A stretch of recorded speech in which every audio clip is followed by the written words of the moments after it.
What's up, everyone? How's it going? Welcome to Fun Speculation. Welcome to this impromptu, was it fucking Wednesday stream? MAVCAST thing. Gonna have some fun, talking about a lot of chaos going on in gaming right now. A lot of chaos. Ubisoft, more turmoil going on there. How does that affect other things with Xbox? It actually has a little bit of an effect I want to talk about as well. And there's some more too, like State of Play happened yesterday. I usually would do a code stream. I just wasn't able to do that. But I want to talk about everything that was at the State of Play as well. And also something that's been just driving me up the fucking wall is just all these conversations and all this dialogue and narratives, and every game or every big game like AAA or whatever, it seems like for some reason that we have to get into this whole other aspect of the characters and all these other things. It's like there's this crazy like cancel culture thing that's happening in gaming that's like attacking all these games before they even ever have a chance, sometimes. And sometimes it can be justified, but man, it's just like way too much fucking conversation about all this stuff. It's like all anybody ever talks about anymore. Any of these games, it's like, oh, the character's right for what we expect out of this, representing this, and all these kind of things. It's like fucking video games. Talk about video games. And I get some things are important and stuff, but like sometimes I think we can take a lot of this shit way too seriously, right? And it's affecting, I think, people's enjoyment of the hobby. Just thinking about some of this stuff, like a little too much, maybe for me. I understand if you're that kind of person that's like everything has to be judged according to what you think is appropriate and all these other kind of things in life. And if it's not, then you have to attack it and say it's not justified to exist, or it's going to ruin everything. And yeah, hey, that's more power to you. But come on, let's just have some fucking fun, right? Like, playing these games, like there's a lot of these games that are getting this kind of attitude and mentality towards lately look awesome. I mean, they look like fun as hell. They have great graphics. Looks like they have really cool story and all this kind of stuff. And ultimately, it's like people fixate on like one thing or another, and it's like, hey, this is a huge problem. So, let's push it back, or let's try and get this thing canceled, or whatever. And of course, obviously, I'm speaking of some of the discourse to Assassin's Creed Shadows. But not only that, like Ghost of, I think it's pronounced Yotei. I don't know how you pronounce it. Sequel to Ghost of Tsushima was announced yesterday, and there's already discourse around that game. And I'm like, oh my gosh, people. And like these groups online go and attack all these different things and stuff. It's like, the new Ghost game has a female protagonist, and that's a huge problem. Assassin's Creed Shadows was a huge problem for some people. Star Wars Outlaws was a problem because it had stealth in it. Just like, okay. Yeah, I get, that, everybody wants things to be the way things used to be, but maybe some things aren't really as different as we think, or maybe you're fixating on things more than you used to, right? But yeah, shout out to the chat. Thank you all for being here. Shout out to Psycho, RSJ fan. How's it going? I am Crow. What's up? How's it going? Drawn TJ. How's it going, Drawn? Alvin. Shout out to Alvin. Appreciate you being here, bro. Obviously, we got Death Lord hanging out. Says Ubisoft is repeating Skull and Bones. Yeah, I don't know what's going on, man. Like Assassin's Creed, it seems like they could really do no wrong, but This one is like, I don't know, and they're coming off the heels of Mirage, and I think Mirage is a great game, and I didn't really feel like get the amount of attention and marketing, and people were just kind of downplaying it because they were saying it's a lesser than Assassin's Creed, but because it was $50 at launch and stuff, it's still a good sized game. It's really good. So that was kind of strange. And now you have Assassin's Creed Shadows, which for many of us was going to be our dream Assassin's Creed game. I mean, how often have we been crying for an Assassin's Creed game set in Japan and stuff, and then they announced it, and it was like, oh, this is amazing, and everybody got really excited, and then all of a sudden, all this discourse has been going on for a long time, and it's kind of sucked the joy out of it a little bit, and I don't know, I don't really know too much about all the issues or whatever that people have, but I just see a fun video game, and I'm not really looking too much into it, right? See, shout out to see 3 bits here hanging out. Brandon Martin's hanging out. A Brandon Martin member for 3 months says my Ryzen 7800X 3D RXT 4070 Super is a beast. That sounds like it is a beast, dude. I hope you're enjoying the hell out of that. And speaking of PC gaming, I've been playing Ara History Untold, which, wow, I'm having a blast with it. I got to tell you guys, it's something, we're going to talk about this a little bit too. Something I've learned more and more as this generation's gone on. And we're going to talk about reviews and how they absolutely have meant little and are worthless and are completely pointless this generation. They've become more pointless than ever before as this generation has continued, and it's become more and more glaring that there's really no value in reviews and review scores anymore whatsoever. They don't affect anything. They don't affect the I think how well the games do even as much anymore as they used to. I think they affect arguments. I think they affect bragging rights. But we've seen a lot of games be successful with lower review scores. The games not be successful with high review scores. And a lot of great games that have lower review scores that just absolutely don't affect anybody because people are ignoring them and just playing the games based on more so popularity, right? It seems like gaming has become like, you have your audiences for certain genres, obviously, but it seems like gaming has kind of become like viral sensations, right? It's like whatever takes off and becomes popular, all of a sudden everybody wants to play it. And it's no longer about like specifically, hey, judging things for actually just how good they are anymore. It's a lot of times just judging things for how popular they are, which is pretty interesting. That's why everybody seems to care how well everything does with sales, you know? Shout out to, let's see who else we got here. Ghost Fixer, we got Spider-Man. Shout out to Spider-Man. True Serum, Beer Baron. What's up? How's it going? Cage Fiedler. How's it going, Cage? Alvin with the $5 super chat says, between Ghost, Fable, and GTA 6 next year, these guys are going to have to get over the female protagonist thing because these games look awesome. Absolutely, they look awesome, man. And it's like, I don't know. There's too much dialogue about all that kind of stuff, man. It's like driving me crazy. It's driving me crazy. Why can't anybody just see a game like, oh, that looks great?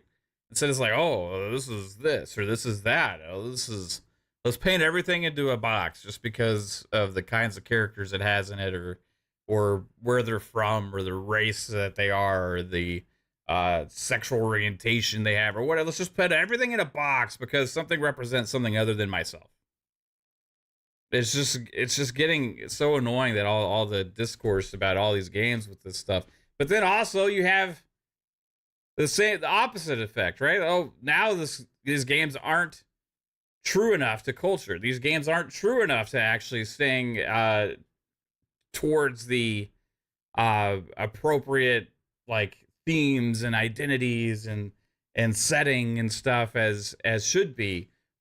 Well, like, you know what? You know, the companies that usually help with that stuff is usually the consultancy companies, but then those same consultancy companies are also hated by the same people because they're also being inclusive in other things with giving consultations in that regard. So it's like people hate consultation companies, for example, like Sweet Baby Inc. and stuff, because they label them into a box and put them into a box because of they assisted with certain games on certain aspects to them. But then they get also mad that other games aren't culturally 100% perfect. And in that situation, guess who helps with that kind of stuff? It's consultancy companies, right? Like, so I don't understand the whole discourse. A lot of people, there's a lot of double speak, a lot of double-sided takes out there, a lot of people focusing too much on some of the wrong things, I think. And we're going to talk a little bit about that. Anyway, shout out to Masshole, Pixelated Echoes. That's 3-bit again, but this, wait. Oh, that's 3-bit. I already said I had a 3-bit. Sorry. Black Knight. Hey, what's up, dude? Brett Bingham, what's up? How are you doing? Let's see who else we got here. Mythic. How's it going, Mythic? TK Chillin', what's up? Blake McMiniman says, shout out to Deathlord, Andrew Cullinane, Ghost Fixer, PTK Blam. What's up? Hey, shout out to PTK, Shot Podcast. Blake says, would you be saying this about reviews if the Xbox games are getting 90 plus in reviews, or is it because PS and Nintendo are doing well in terms of review scores? I honestly, if you just look at third-party games and overall, I'm just saying they don't really have as much of an impact. Even if you look at the PlayStation games, like something like Astrobot or other games that may have scored in the 90s, they haven't really reflected to mean a lot for sales. But you have other games that are in the low 80s. For example, another PlayStation game like Ghost of Tsushima that sold really, really well. So it does. What I'm saying is, like, review scores don't just automatically mean like, hey, this game's gonna sell 20 million copies because it has a 90, right? Some of the biggest, best games out there have low 80s and high 70s and stuff like that, and a lot of times they're just take off because of the popularity. But games get labeled as failures if they don't hit 90s. Something like Starfield. However, Starfield has way more sales and is way more popular than a lot of games that are in the 90s. I'm just saying, it doesn't really reflect the actual what the players are playing, what they actually want, and what they care about. Specifically, there's a game, Ara History Untold, that I've been playing on PC. Its reviews are kind of mixed and stuff like that, but for me as a gamer, it looks and plays amazing. And for the people that I talk to also that have been playing it, they love it too because it's in the genre that they like. It's a PC game, right? But ultimately, does the fact that it has that IGN gives it a 60 or something affect my enjoyment of it whatsoever? No. Is that going to affect the popularity of Ara History Untold? No, it's not. Right? Like, ultimately, that's my point. I think fixation on having to have a 90 plus is something that is tired now because it hasn't actually reflected in the success of the games. It may win some more awards at award season. It may be bragging rights for certain things, but ultimately it doesn't actually have an impact on the amount of people that play the games or also the game's popularity, and also the chance for it to actually take off. We're seeing more. It's just about popularity contest online now. Something like Space Marine 2, right? Again, I'm not just talking about PlayStation, Nintendo, and Xbox, right? Space Marine 2 probably has in like the low 80s, right? But it was like breaking fucking records because it was becoming popular and viral because everybody was loving it and talking about how awesome it was, right? So it just doesn't necessarily mean a lot anymore. And especially if you look at the review systems and the review scores that are out there and how so non-objective they are, and how all the reviewers even themselves say, oh, the reviews are a subjective thing. And really, they're worthless because it's only up to the person's own personal opinion and the personal opinion of those people don't really reflect the voices of the gamers, and that's been more clear than ever this generation.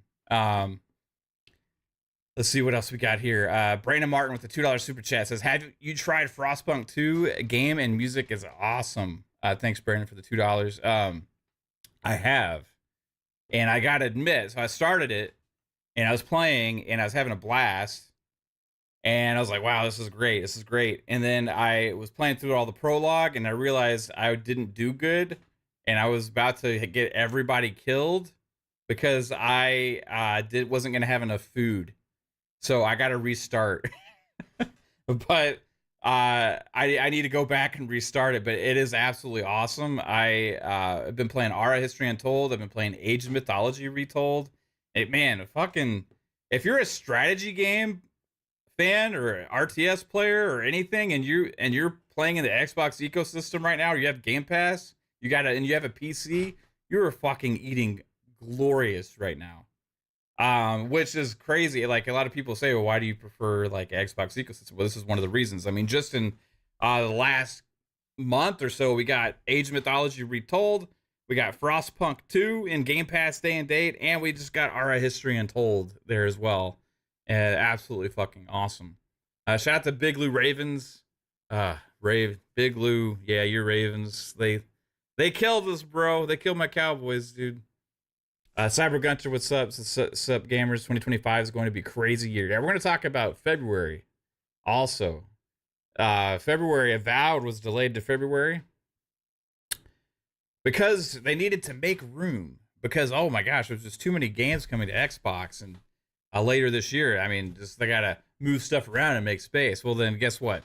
Now, like we predicted, like we said, it was a dumb reason to move anything. Like, if it needed more time to say, but like happens every year, a bunch of big heavy hitters end up getting delayed to February. So now Avowed moved into something that's arguably even busier. Pretty crazy. Shout out to Corkenstein. Oh, Web Dave, how's it going? That now 3-Bit's on his other account. 3-Bit, you're confusing the fuck out of me, man. I finally played the latest Age game. Love how you select him. Yeah, dude, it's great. Blake says, I think 2025 or 2026 will be the start of the AAA gaming industry crash. Man, people have been saying that for over a decade. AAA games are going to be here, AA games, indie games. There's just going to be a lot of variety of games. There's going to be great games in all different kinds of genres and categories, and that's just going to continue. I think AA games, which used to seem AA, are kind of the new triple. Like, a lot of them are what we used to consider AAA games. I think the whole industry idea of having to create these massive monster, huge games that live forever and all that stuff, I think there's going to be maybe fewer of those because there's going to be a lot of failures, and companies are really going to pick and choose which ones to gamble on, right? But that's still not what AAA gaming used to be. AAA gaming used to just be like, hey, really great production values, great story, great like quality, and there's a hell of a lot of games like that now that people even consider AA that are killing it. So for me, like the whole AAA AA thing, it's kind of more so than anything, it's just kind of melting away, and it's just being great games and then not great games, right? It's hard to label the stuff anymore. I guess you could look at budgets, but some of the games that have smaller budgets end up doing amazing and looking better than some of the games that have big budgets. And what do you consider which one, a AAA or AA? No, I just consider which one is actually better and looks better and plays better and has better graphics and better story and all that kind of stuff, right? Shout out to TK Chillin'. We got Truth Serum hanging out. Another PC only game. Yes, another PC only game. Having fun with it. Delroy, Crusader Kings 3. Yep. There's another one. Prey Grasso. Hey, shout out to Prey. Hope you and Tony are doing good. Let's see who else we got in here. Eli. So I'm looking forward to Black Ops 6. I had a lot of fun in the beta. Fuck yeah. That's gonna be huge, dude. I'm gonna play the hell out of Black Ops 6. Niturnal says, hey Mav and gamers. Cage Filter says Concord.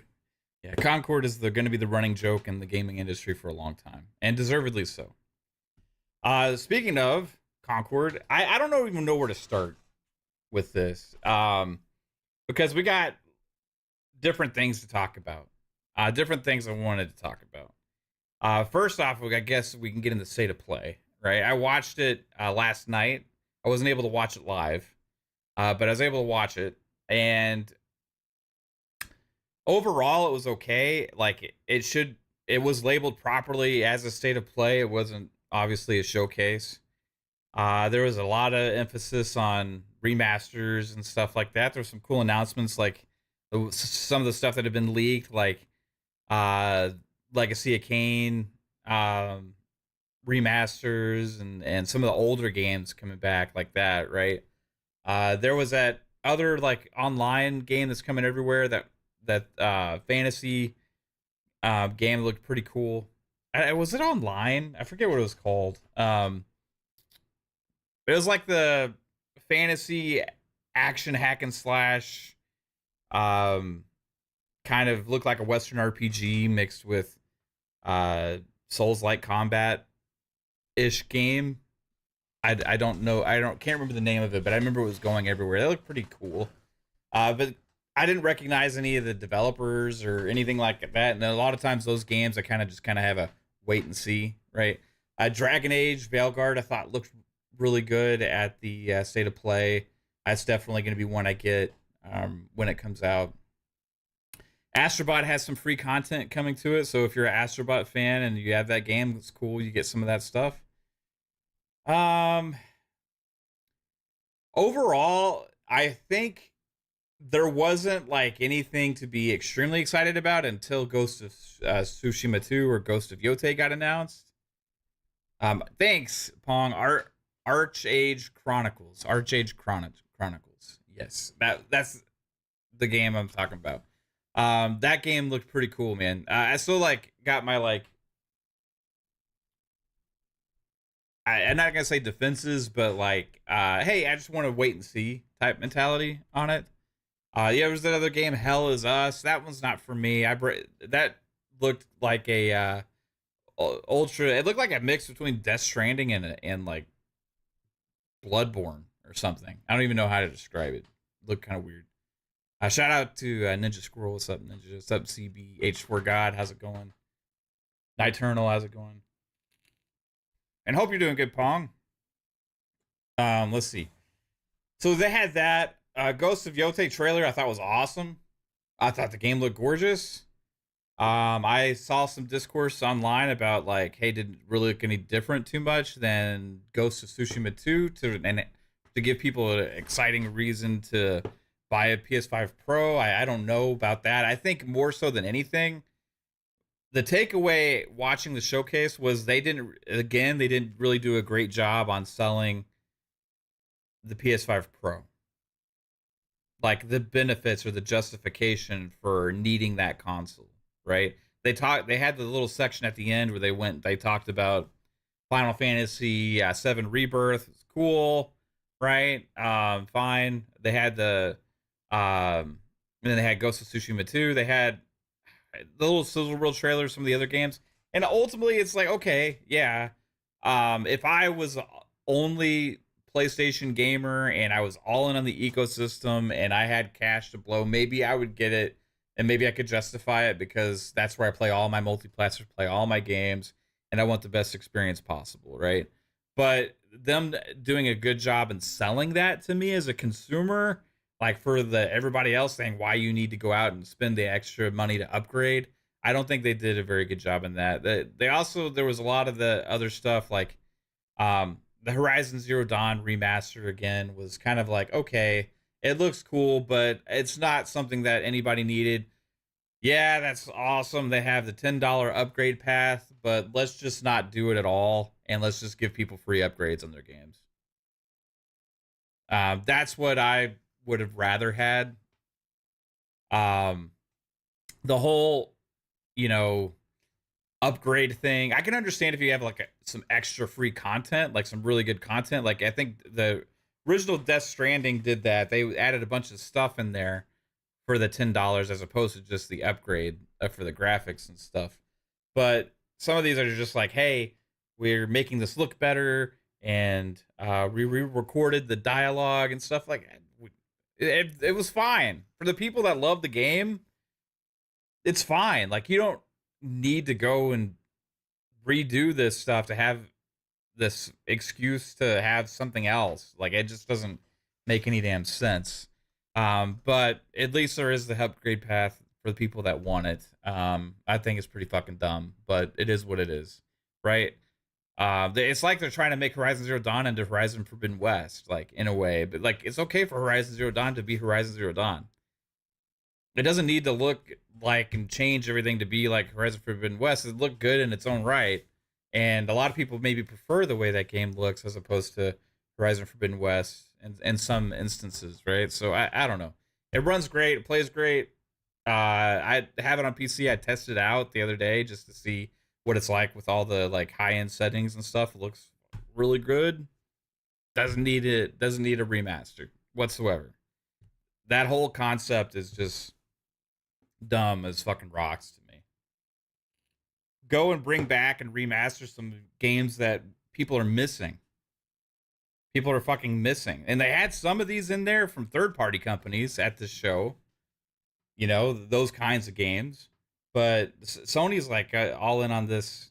Hey, our more recent big titles, let's just keep redoing those. Yeah. Not a fan. Ultimately, I would give the state of play a 7.5 for a state of play.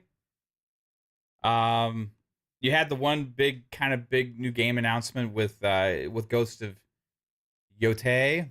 Again, as like I said, I don't know how to say it, but it still felt flatter than I thought it would. I think because it wasn't at like a big showcase where they had a bunch of other awesome stuff. It was kind of like, oh, this show is just what it was. Oh, well, finally, here's something.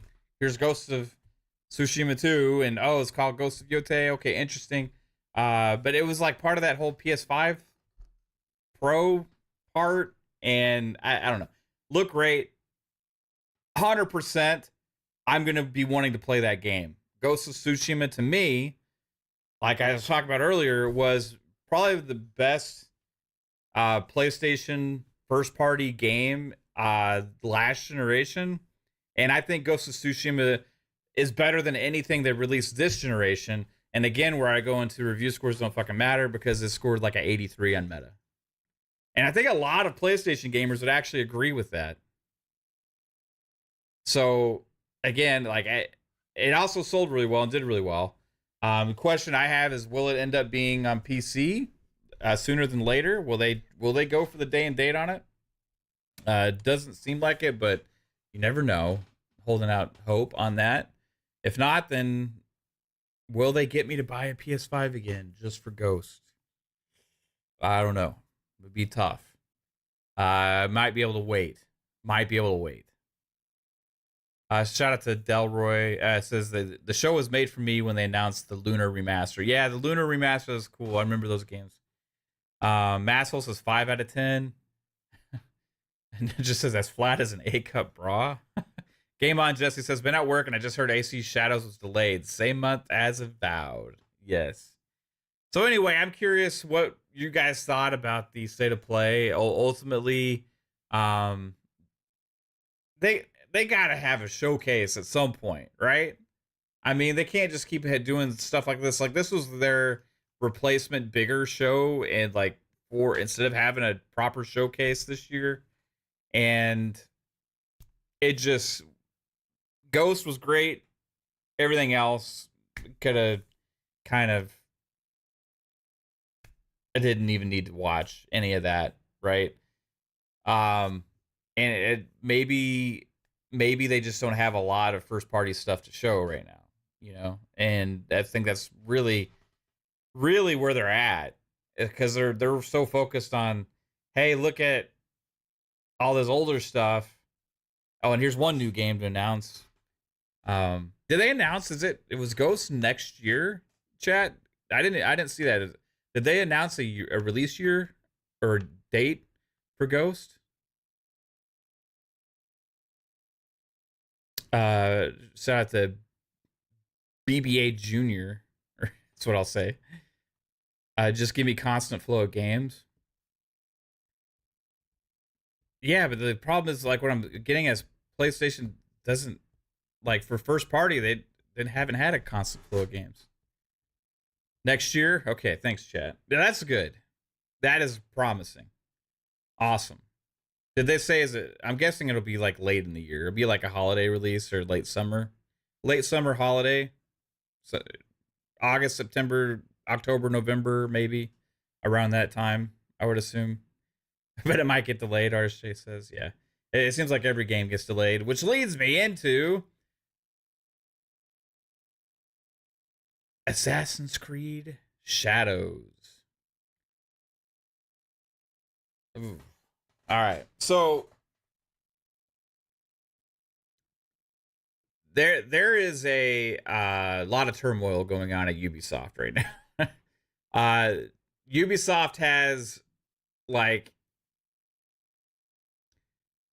they were supposed to be at TGS they or do a presentation and they canceled it. So it's like people are like, oh, what's going on, right? There's a lot of discourse around Assassin's Creed Shadows. Pong sent me some information just now, talking about a lot of it, you know. So there's a lot of people that have issues with Assassin's Creed Shadows, right? For whatever reason. Personally, I don't have an issue with it, and maybe there's some people that have issues with certain of the things in the game or whatever. Okay. But whatever. For whatever reason, Assassin's Creed Shadows has been on the target of many people. And now Ubisoft has officially announced the delay to February of 2025. Insider Gaming had put up all beforehand let's see, I want to bring this up, that the Ubisoft board is launching an investigation into the company. And this is like, well, we've talked about Ubisoft issues for a long time on this channel. I've had Ubisoft rants, you know, just talking about how they just need to let the creatives make some fucking games and stop trying to pigeonhole everything into some. It has to be like what the most popular things are, and let's let focus groups and market data and all this other kind of stuff dictate. Only be the last dictator of what games we make, right? And I think Yves Guillemot has been largely responsible. I've had an issue with him ever since I heard him in a interview, I think early last generation, with Ryan McCaffrey on his interview show.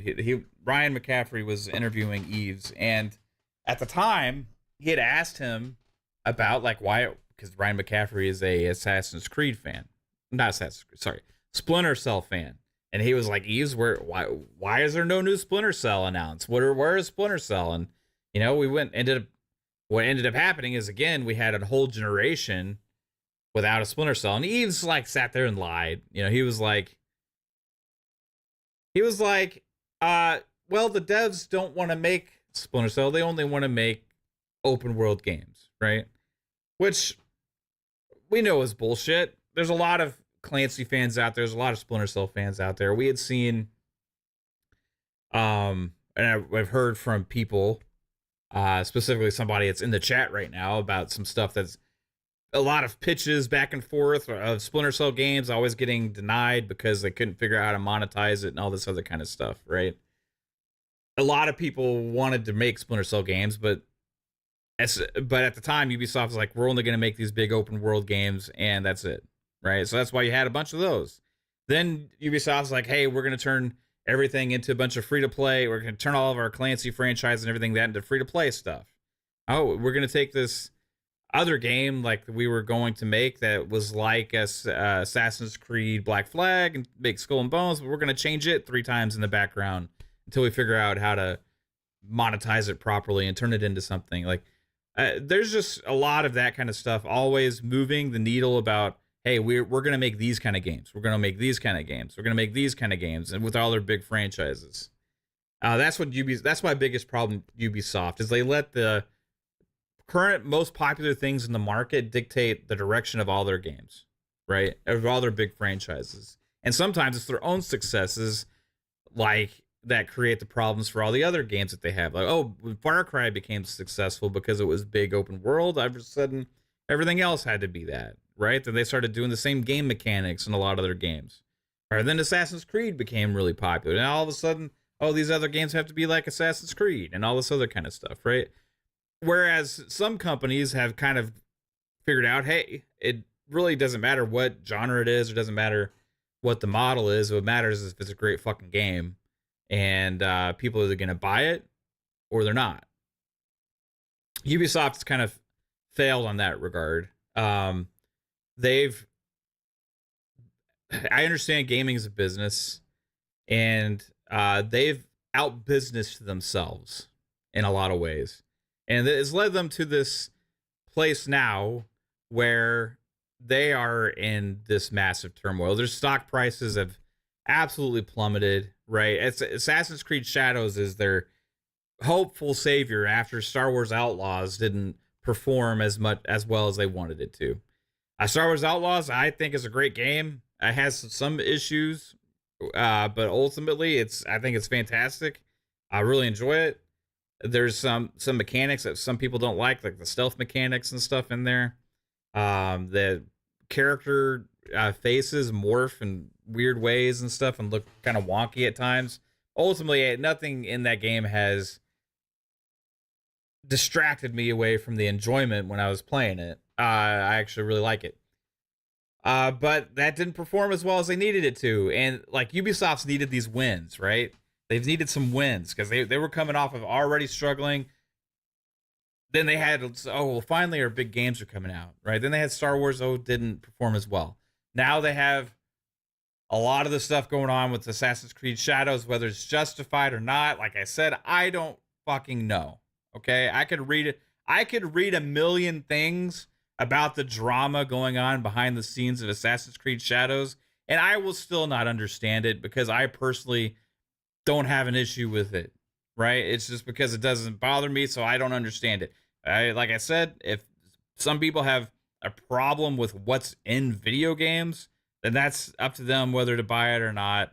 I just don't like the whole, like, talk about it for forever before these games even come out. Like, nobody even knows what the game's going to actually be like yet until they actually play it and see everything and actually get to experience it.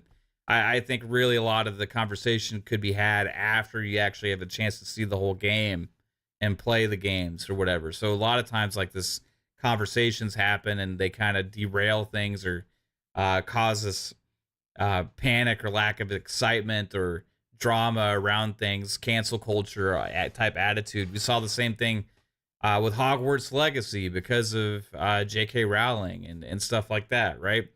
Didn't end up affecting that game, right? But there was a lot of that conversation. That game ended up selling like crazy. But Assassin's Creed Shadows, maybe they're not liking where their numbers are at or whatever. But this is what supposedly is going on right now. So according to Insider Gaming, it has been announced that Ubisoft Executive Committee and Board of Directors will launch an investigation and review of the company. The news came via a company financial statement and update, which included the delay of Assassin's Creed Shadows and the announcement that Star Wars Outlaws underperformed. The statement read, "In the light of recent challenges, we acknowledge the need for greater efficiency while delighting players. As a result, beyond the first important short-term actions undertaken, the Executive Committee, under the supervision of the Board of Directors, is launching a review aimed at further improving our execution, notably in this player-centric approach and accelerating our strategic path towards a higher-performing model to the benefit of our stakeholders and shareholders." Finally, let me address some of the polarized comments around Ubisoft lately. I want to reaffirm that we are an entertainment-first company creating games for the broadest possible audience, and our goal is not to push any specific agenda. We remain committed to creating games for fans and players that everyone can enjoy. At the time of writing, Ubisoft stock has decreased to 11.42 euros and has drastically fallen these past few months. And it was already low. Last month, Insider Gaming reported that X-Defiant was at risk of losing its much-needed post-launch support after dwindling player numbers and following the release of a mild Star Wars Outlaws launch. Ubisoft stock price fell to a near 10-year low. Well, maybe they shouldn't have wasted all the damn time trying to make the games like X-Defiant. People already have fucking Call of Duty and those games out there. You don't need to make your version of it. It's something we talked about before. I understand it's a free-to-play, but if the numbers are bad now and they're struggling, imagine when Call of Duty Black Ops 6 hits. How about they actually make a new fucking Rainbow Six game instead of just relying on Siege all these years? They need to start getting their asses and their shit together. You know, like release some games on the most popular brands you have and make actual real fucking games. Speaking with former Ubisoft employees, I'm told that the move was inevitable and the writing was on the wall, as many Ubisoft studios have been struggling due to poor management. While I've reported on some of these issues in the past, Insider Gaming will have a more in-depth report in the coming days or weeks. Depka says, it bothers a lot of people, Mav. Pre-orders must be abysmal for them to delay it. I know it bothers a lot more like in the East, supposedly, what's going on there. Pong sent me more information on it. I guess I will read exactly what that is because honestly, the conversations, just like what's happening with Ghost of Yotei right now, and a lot of the conversations that have to do with the characters and I just tune that shit out because it's fucking video games, right? Like I don't get it. Honestly, I'm just gonna say I don't fucking get it. Like games used to not be like 100% accurate on all this stuff for forever, and people didn't give a shit. Like just people didn't give a shit. It's just like recent culture has just really started to like really uber focus on certain things sometimes, and once something comes out or becomes a newsworthy or attention getting, it's like everybody starts focusing, and then you have more and more articles on it, you have more and more discourse, and you have people like rallying together online to make fucking like oh, we got to get this canceled, let's go make this petition, or let's all like do this, let's write our congressman, or like, well, fuck it, like come on, like back in the day, it's like we played video games, right? Anyway, so a lot of this has to do with a lot of the talk with, I guess, maybe Assassin's Creed Shadows not fitting in with being culturally appropriate for the area or the history. I'm not sure. It says Ubisoft. So this is what Pong had said. Ubisoft hired an agenda-based Asian consultant from California for Assassin's Creed Shadows. He was the one that gave an interview to the New York Times and told them that the criticism was all made up from fake accounts, when in fact there's a lot of pushback from Japan for not representing the culture appropriately. So what is the actual issue, though, with the culture? And why is it that that game has to be 100% culturally appropriate? When there's a ton of games out there, I understand Assassin's Creed is trying to be more historically themed and stuff, and be more like setting you back in that time period and that actual place and all that kind of stuff. But ultimately, have we seen enough to 100% know everything about the game to be that upset? I remember when the game was announced that everybody was just upset that the main protagonist, or one of the two, was black. And I was like, I just thought that was ridiculous that anybody cared, because it was based on a real person. right? Like, in even not, it's still just a fucking video game.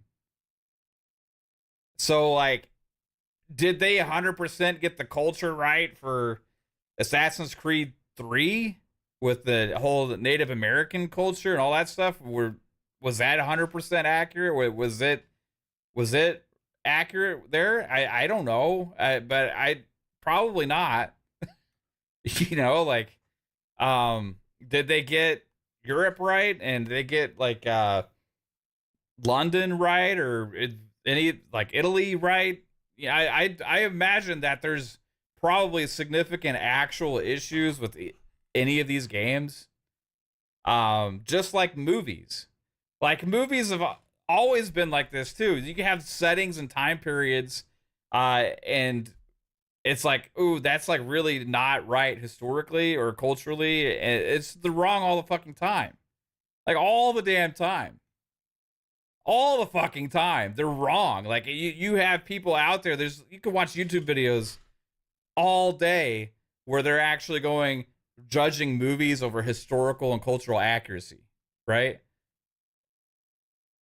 And even movies that are supposed to be historic epics and stuff like that.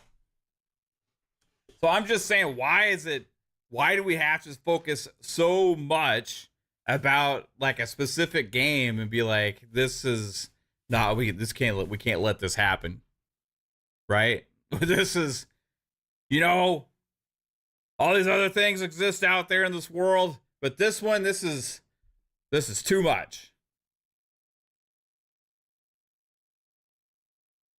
Like, I just don't get that mentality whatsoever. It's a fucking video game, and I will play it if I want to and have fun with it and play as whoever characters are in it. And if I find them interesting, good characters, that's great. If I like the setting, that's great when I'm playing the game, right? If I find cool things that kind of make me feel like I'm in that world, in that time period, in that place, then that's awesome, right? But I'm really not going to go through with the fine tooth comb and say, hey, this is inaccurate here, right? So shout out to Pong, is helping me out. Sent me some stuff here. He says, here's a decent breakdown of a lot of the issues. There are whole videos of people from Japan breaking down issues too. Okay. So this is from Madam Savvy on Twitter. So 2,500 to 3,000 people have worked on this game. The pre-orders are so bad, they're now baiting people with the promise of free DLC, which was cut content most likely. Their staff, by their own admission, are more focused on workplace water cooler culture than their work. Again, that's typical Ubisoft for you, right? That's nothing new we've heard. Poor leadership and the inability to tell people this is bad, do better, has caused this game to be a nightmare for them. This directly contradicts what they've been trying to say, that everything is fine. Such as parkour and stealth. This isn't new. If you didn't have this down first and bring this up here, this is pathetic. But thanks for showing us all the environmental destruction. You didn't develop any of this with the community in mind. The community wanted a dope Japanese story that took place in Japan, based off the rich Japanese history available, with Japanese protagonist. And you went and pat yourself on the back with a story that's been told before. You messed up seasons, architecture, stole art and logos, and the trailers were full of graphical issues. What's worse, a long list of people approved all that as the best you had to show. You can't change the sentiment of disrespect now the people have seen you have for Japan. The team has officially fried the last of the goodwill they had with the community. I see what you're saying, Pong, with like the breakdown there. But ultimately, it's just talking about, hey, the game's had development issues. I don't know specifically 100% still what it is with the cultural issues that people are saying this is like intolerable. Right? And maybe it's because they're like saying, hey, there's nothing here. Maybe it's what people found upsetting, that the outrage was fake, and they claimed to be that it was fake, and maybe that's what people are more pissed off about than the actual issues themselves. As far as the game quality goes, like graphical issues or like parkour and stealth and all that kind of stuff. I haven't seen anything yet on any of the trailers to make me worried necessarily. When the game comes out, then I'll judge that accordingly, right? But overall, I still, even on this, I don't see anything other than like, seems like a bunch of people looking forward to be negative on a game before it comes out based on just trailers and stuff. And I don't know. The discourse behind the scenes for Ubisoft is nothing new there. That's been a problem. I wouldn't say it's necessarily anything to do with specifically Assassin's Creed Shadows. That's a huge Ubisoft problem. It's been a problem for a long time that they need to get addressed, and they have failed to do so. And I think that's probably part of the reason why they've been having so many issues with their games and actually being able to get their good ideas created and all this other kind of stuff. The lack of pre-orders, that's a problem, right? And I think that's ultimately what they are delaying it for, is a lack of pre-orders. So again, here's another thing. Unnecessary broken Tory really drives home how hard Assassin's Creed Shadows continues to respect Japanese culture. They're sturdy enough to withstand bombs and tsunamis, but the power of Yasuke's melanin magic was just too much. I don't understand.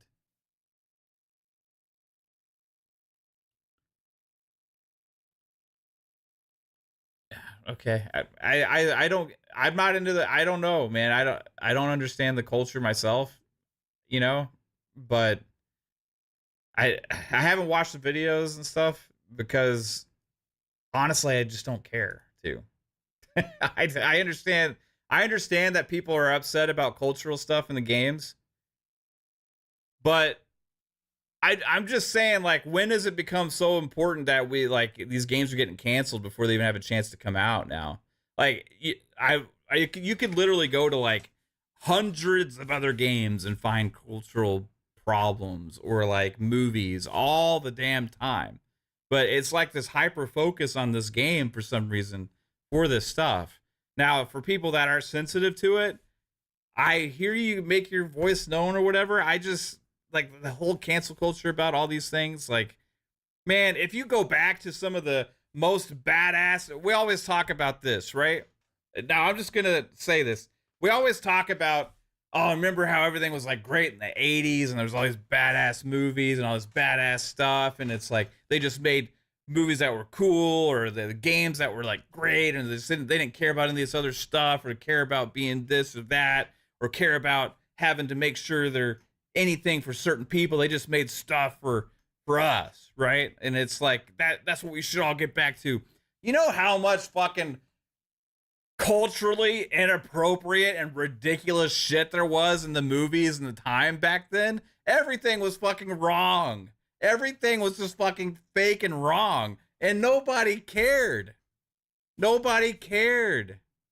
Like, nobody cared at all. It was just like, hey, this is fucking awesome. Action. Oh, there's swords, there's guns. Yeah, it's fucking awesome story or whatever. Like, nobody gave a shit what was being, like, if something was culturally accurate or insensitive back then. Like, I mean, nobody gave a shit. Nobody gave a shit. Now the culture's changed dramatically. It was like, we're like, let's watch this video game trailer for historical accuracy, and oh, this is horrible. This is like offensive to me. Like, okay, is it really though? Is it really though? Or did you just decide to hop on the hate train? Because that's what the cool thing is to do. The same people that are crying about consultants in video games are upset that this is not culturally accurate. Like, I just don't get the double standards here as well. Like, there's just fucking double talk, double standards all over the place when it comes to Assassin's Creed Shadows. I don't get it. And now it's Ghost of Yotei, right? Now it's that game for Sony, and because it's a female. Oh, this can't be. Oh, why are they making our taking away our masculinity in these games? You know, why does everything have to be fucking female now? And like, come on, really? And then you have like, oh, there's females, but they're not sexy enough.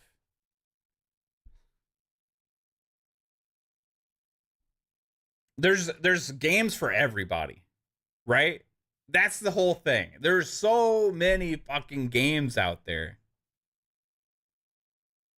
There's so many games out there, right? That has you have people have the choice to play what they want and ignore what they're not interested in.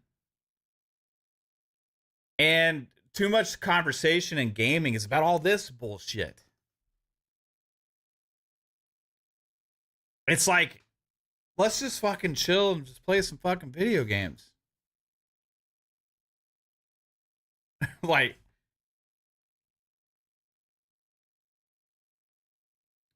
yeah. Yeah, Alvin, I get that. Yeah, 100%. I get that too. But that also doesn't mean that a company can't make a game how they want to because of the mentality of that one country as opposed to everywhere else, right? Like, could you imagine? You know, maybe like Middle Eastern type movies and games that take place over there that like people from the Middle East would have a huge problem with the representation of them and their culture, like and the accuracy and the way that they feel about things and stuff. Like, I don't see the game companies and everybody else out there being like, we should really think about their feelings, you know, with people from this region. Like, people are making video games. This is video games, it's movies, it's TV shows. I understand there are always going to be people offended with everything, but for this mob mentality just to keep growing and growing and growing, to attempt to destroy things before they come out for the sake of something, as I find it a little offensive. I mean, are people really that offended for anything in the game? Maybe so, but I don't know. It's just nothing like I've seen that at all. That's like, oh, this is fucking horrible. Anyway, that's just maybe people won't like it. I'm saying that. I'm just calling it out for what it is. We're all fucking hypocrites if we think that shit, because all the movies and TV shows and games and stuff that we praise for 20 years, saying how awesome they are, none of that shit is fucking culturally appropriate to a lot of the places that they take place. It's just not.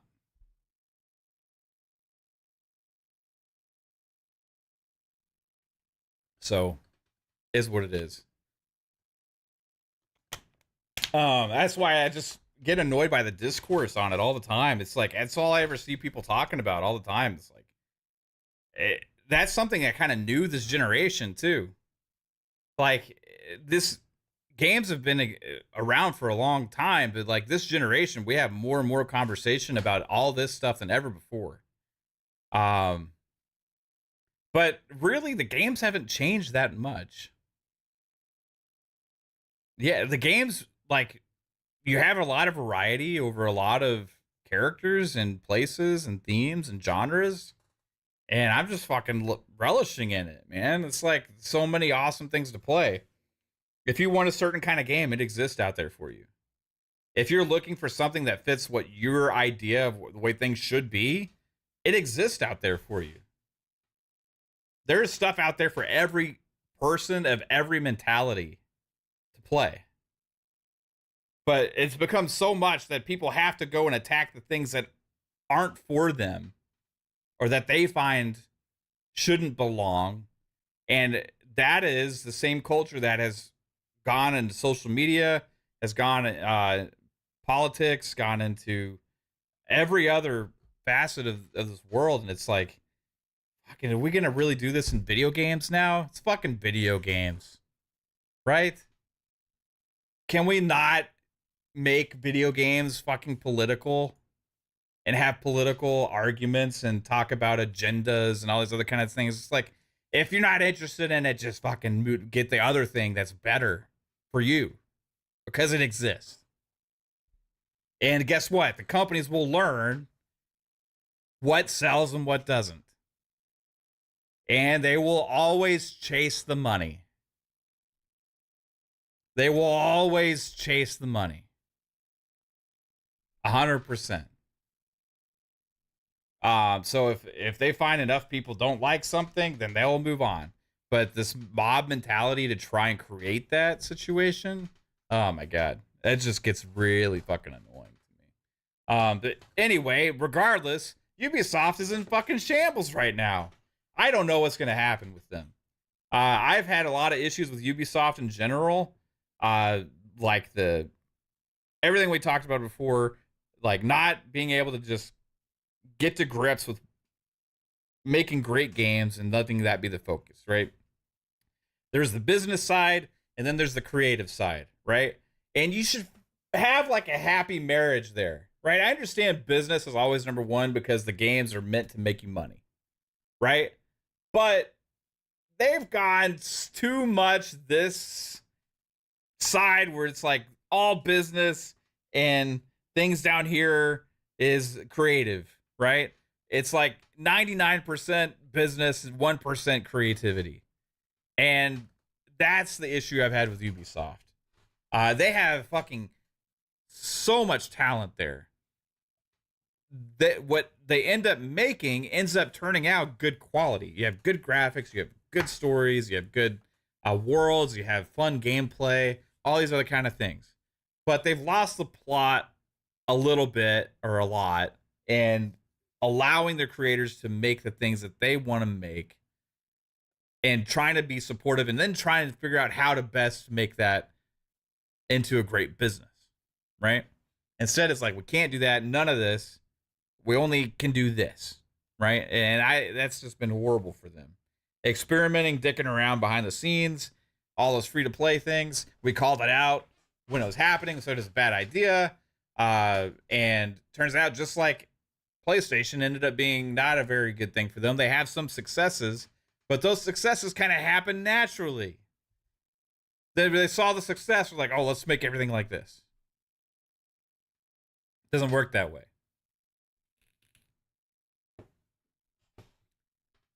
But yeah, Ubisoft is it's gonna be interesting. I'm curious what they're gonna do, because if Assassin's Creed Shadows comes out and it doesn't hit, right? If it doesn't hit, they are in disarray. And with this delay, they might already be fucked. I don't know what they're gonna do. There's this whole investigation thing going on with the board now about the business practices and review of the company. Then you have Eves making his post or his announcement to the gamers there, or not the gamers, the fucking employees at Ubisoft. This was from Insider Gaming as well. Let's see. I'm trying to make sure I find it. Okay, so Eves Guillermo internal memo to staff. So, dear all, this is from Eves to the Ubisoft staff after the announcement of the delay and the whole turmoil going on there right now. Dear all, we just issued a press release announcing our revised financial targets for the current fiscal year. First, Star Wars Outlaws' initial sales proved softer than expected, despite solid ratings from players that recognize the game's faithful transcription of the original trilogy's essence and richness. 76 on Meta, 3.85 out of 5 on PS Store, 4 out of 5 on Xbox, and 4.4 out of 5 on Epic. While players praise the sense of detail and the beauty of the graphics, the effectiveness of the reputation system, and endearing characters like Nyx, some also noted areas of improvement. The development teams are already hard at work on this, focusing on save issues, stealth mechanics, and more frequent quest checkpoints and better NPC AI. I'm confident that these updates will significantly improve the player experience by allowing us to deliver on its promise and make Star Wars Outlaws a must-play game and long-term seller. In parallel, the publishing teams and developers are closely collaborating to increase the engagement with the game and boost player acquisition during Black Friday and the holiday season. I hope this game finds success personally, everybody, because I think it's a good game. Anyway, in today's ultra competitive market, players expect extraordinary experiences and ultra polished games on day one. We need to continue to improve when it comes to fine-tuning our games and delivering outstanding gameplay. This is what will enable Ubisoft to again create the best games in the industry. Consequently, we decided to delay Assassin's Creed Shadows to February 14th, 2025. The game is already playable and of high quality, and has all the features the team wanted to integrate into this ambitious experience. This unusual decision at such an advanced stage is motivated by our desire to offer an optimal experience from launch on all platforms and various PC configurations, and to remove the small frictions we typically use to address in post-launch title updates. We will also use the extra time to complement the experience with a few high-impact secondary quests that will bring even more memorable moments. Additionally, as a result of listening to player feedback on other topics, our new releases, starting with Assassin's Creed Shadows, will again be available on Steam on launch day, in addition to being available on first parties, Epic's, and Ubisoft stores. Also, we are currently rethinking our Season Pass model for our upcoming games. For Assassin's Creed Shadows, all players will have access to the game at the same time, and those who have pre-ordered the game will get the first expansion for free. So obviously here, they are trying to earn some goodwill. Absolutely. Beyond the first important short-term actions that I've outlined above, the company's top management will focus on accelerating the improvement of our production, communication, and publishing practices and processes in close collaboration with all these teams, with the objective to put players at the heart of all of our decisions. We will regularly update you on the progress we're making. Lastly, I'd like to address the recent polarized coverage around our creative choices. We are an entertainment company. As such, our objective is not to endorse any specific agenda. Our mission has always been to entertain players and enrich their lives with original and memorable experiences that resonate with a global audience. This setback should not discourage us, but serve as a learning experience and drive us to act even more quickly. More than ever, let's continue to believe in our ability to bounce back while approaching the challenges we face with lucidity and determination. I would like to thank you for your commitment and to reiterate my confidence in our collective ability to surprise and meet the expectations of a growing number of passionate players in the long term. Eves. All right. So, yeah, it seems like we're CEO PR speak. They're trying to instill confidence in everybody. A lot of it's probably bullshit, and can't really say what they want to say. Oh, shout out to Mash. Holy shit. Mash, dude. Thank you so much. Choo choo, motherfuckers. Mash just hit us with 20 gifted Fun Speculation memberships. So shout out to everybody who got one in the chat. You guys rock. If I had my choo choo, I would play it right now. I don't know where it is. Hold on. I think I have it. I need to play it for you because the 20 gifts is crazy. I need to do the choo choo. Hold on. Where's my choo choo? It's around here somewhere. Here we go. Choo choo, choo choo. Ha ha ha ha. Appreciate you, Mash. You fucking rock, man. Shout out to everybody who got one of those memberships. Have fun with the emojis. Hopefully none of them are offensive.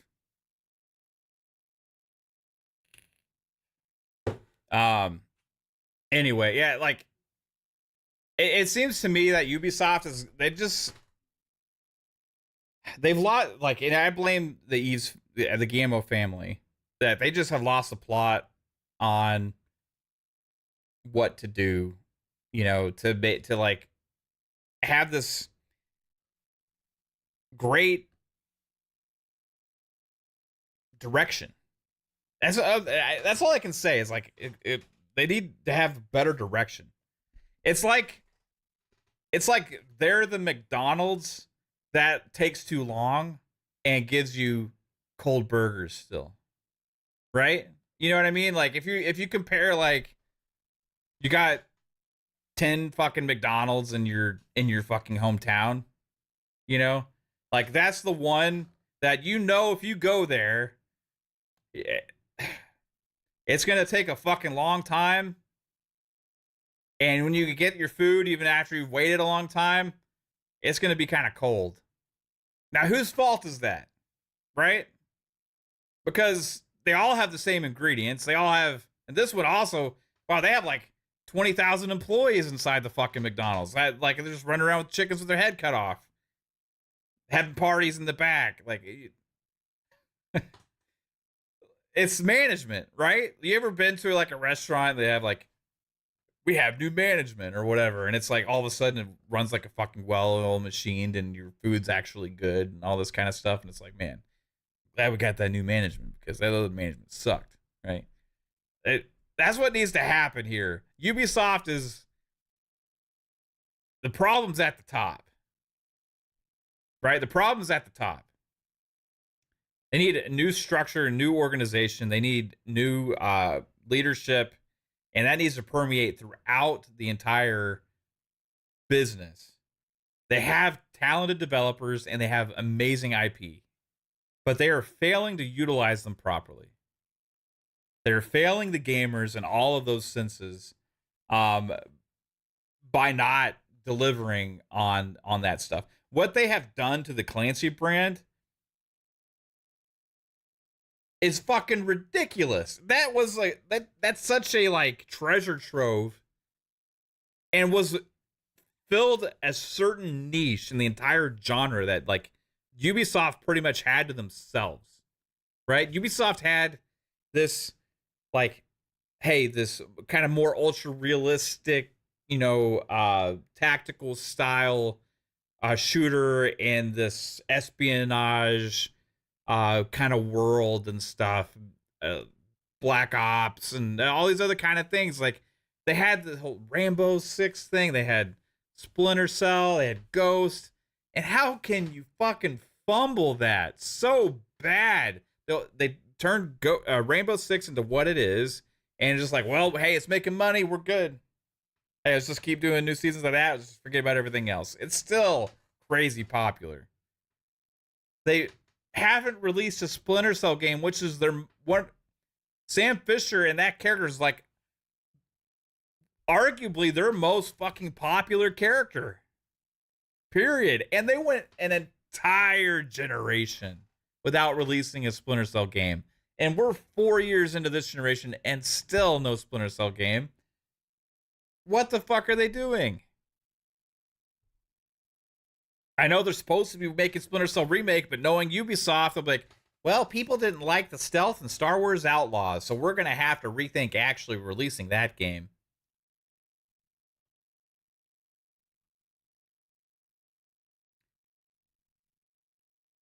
And Ghost. They launched Ghost Recon, the last one, in a horrible state. Had to end up doing like a 2.0 version. Actually a good game now. Ghost Recon, I think Breakpoint. My mind's fried, but I think it's Breakpoint. Great game now, actually, if you go play it. Like, it's runs and plays amazing. But yeah, they just fumbled the launch on that so bad. After the huge success of Ghost Recon Wilds. But I'd even argue that Ghost Recon Wilds is like, what's it called? Is it Wilds? My mind is fucking gone right now. Anyway, the one before Breakpoint, that was a huge success, but even though I kind of had some issue because they turned it into a huge open world thing again, and I just kind of like wanted a traditional Ghost Recon game. I wanted more of the traditional multiplayer and all that kind of stuff. Wildlands, Ghost Recon Wildlands, right? Anyway, like what's happened with the Ghost Recon, Rainbow Six, and Splinter Cell franchises? Fucking travesty. Remember before, like, they even that were splintering off, and they did like Tom Clancy Hawks, right? Tom Clancy's End War and stuff. How can they fumble? They bought the fucking Clancy brand, And all we have is this ongoing Rainbow Six game now. Yeah, we're getting a Netflix show for Splinter Cell. Anyway, Jay Rembert with the $10 super chat says, Mav is a bunch of weirdos who's too worried about what's woke and what's not instead of speaking with their wallets. Assassin's Creed Shadows is day one for me because of Yusuke. Yeah, like I just like, here's the thing, right? There's too many people that feel like they need to have a voice about every single thing. Just if you like it, you like it. If you don't, you don't. But like the whole mob mentality, like to derail games or hype up certain ones, even when like they have the same issues as the other one. Like it's what I'm saying. It's like everything's like a viral thing now. This was my thing with like review scores before. It doesn't fucking matter. It's become more and more clear this entire generation has and I've made arguments of how these review scores are taking away from the ability for these games to succeed and stuff. And I think there's still some to that with the mob mentality, but ultimately it's more so about bragging rights with review scores. I'm seeing more and more these games come out that have lower review scores and stuff. Dude, 10 times the numbers of the games that have 90s and shit like that. It doesn't fucking matter. What matters is how popular in the trends that go on. Everybody has FOMO. Everybody wants to be playing the most popular things that either the streamers are playing, or that is a talking point, or they see a lot of people are playing on Steam, or is getting a lot of great reception from people, not reviewers, but people. And it becomes this kind of talking point and stuff, right? And it's just kind of like chasing these trends. And that's what it seems like things have gone to with gaming. And that's fine and all. But also you have a lot of great games that get left by the wayside because they're not cool or popular to talk about or whatever, right? But I don't know. It just doesn't seem like the whole 90s thing and 80s matters anymore. Really, what do we have? Like several 90s games and stuff really just didn't sell that great. But we have a game like Space Marine 2 is like in the low 80s, I think, just like fucking going bonkers.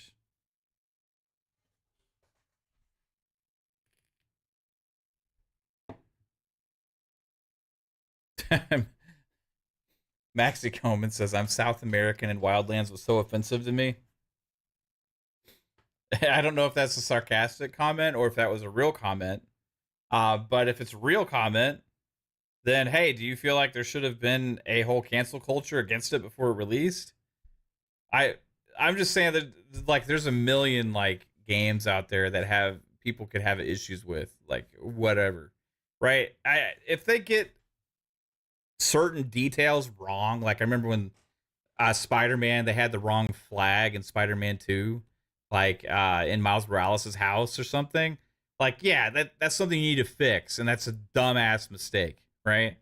I think there's obvious, like, insensitive things with, like, Halo Infinite before had the fucking, like, emblem that, I think it was, like, a gorilla on, or something like that on, like, a, some holiday or something, and it was, like, really stupid. Like, there's, like, certain things are just like, you gotta be smarter than this and don't be fucking so stupid. Like companies, really, you could do your work and actually make sure you don't be fucking actually that ridiculous, right?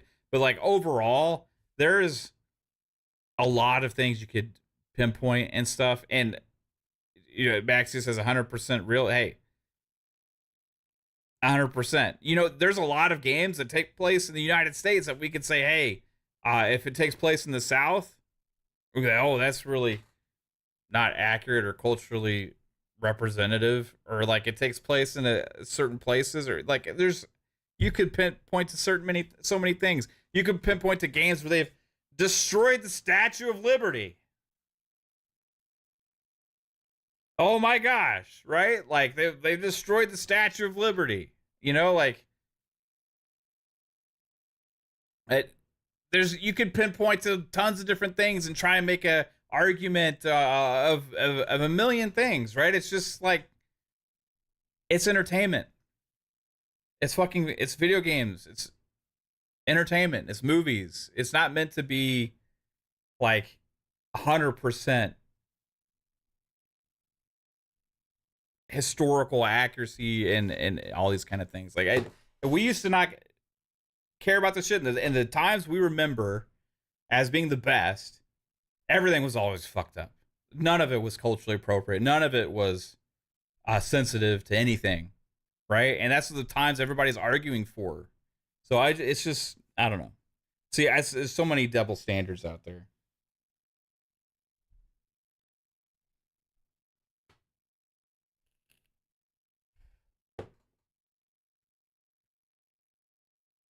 Yeah, I got. Hey, Umber, let me bring up. Yeah, I got the Discord open. Hop on, dude. Yeah, I think you got the keys to the Discord.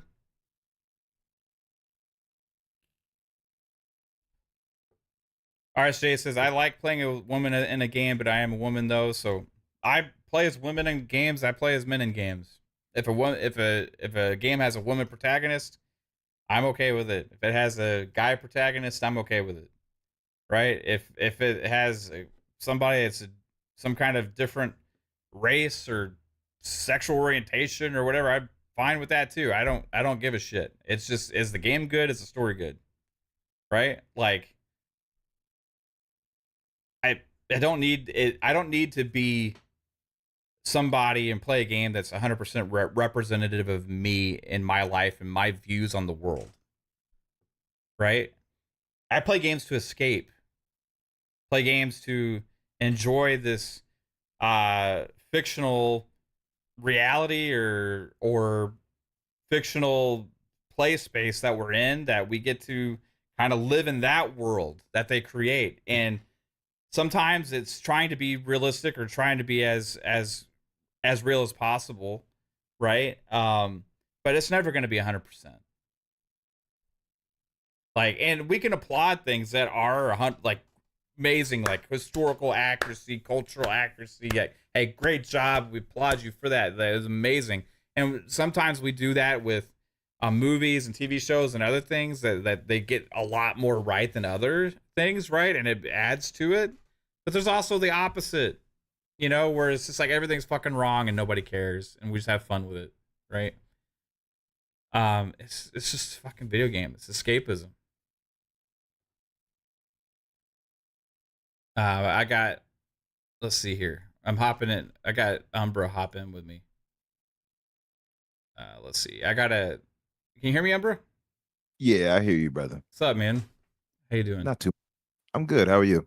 Not bad, man. I don't know where you sit on this at all, but like I was talking mainly about the Ubisoft stuff, and I was trying to have a lot of different conversations, really. But the whole thing with Assassin's Creed Shadows, I don't know why it was delayed 100%, but I would err on the side that it's probably because the pre-order numbers are shit, right? And they're trying to figure out if they can use this time to build up some kind of hype around the game, right? Mm-hmm. After a lot of this discourse has been kind of derailing it. I haven't really seen this with an Assassin's Creed game before, to this extent, especially being the game that we all wanted, which was a Japanese Assassin's Creed game, right?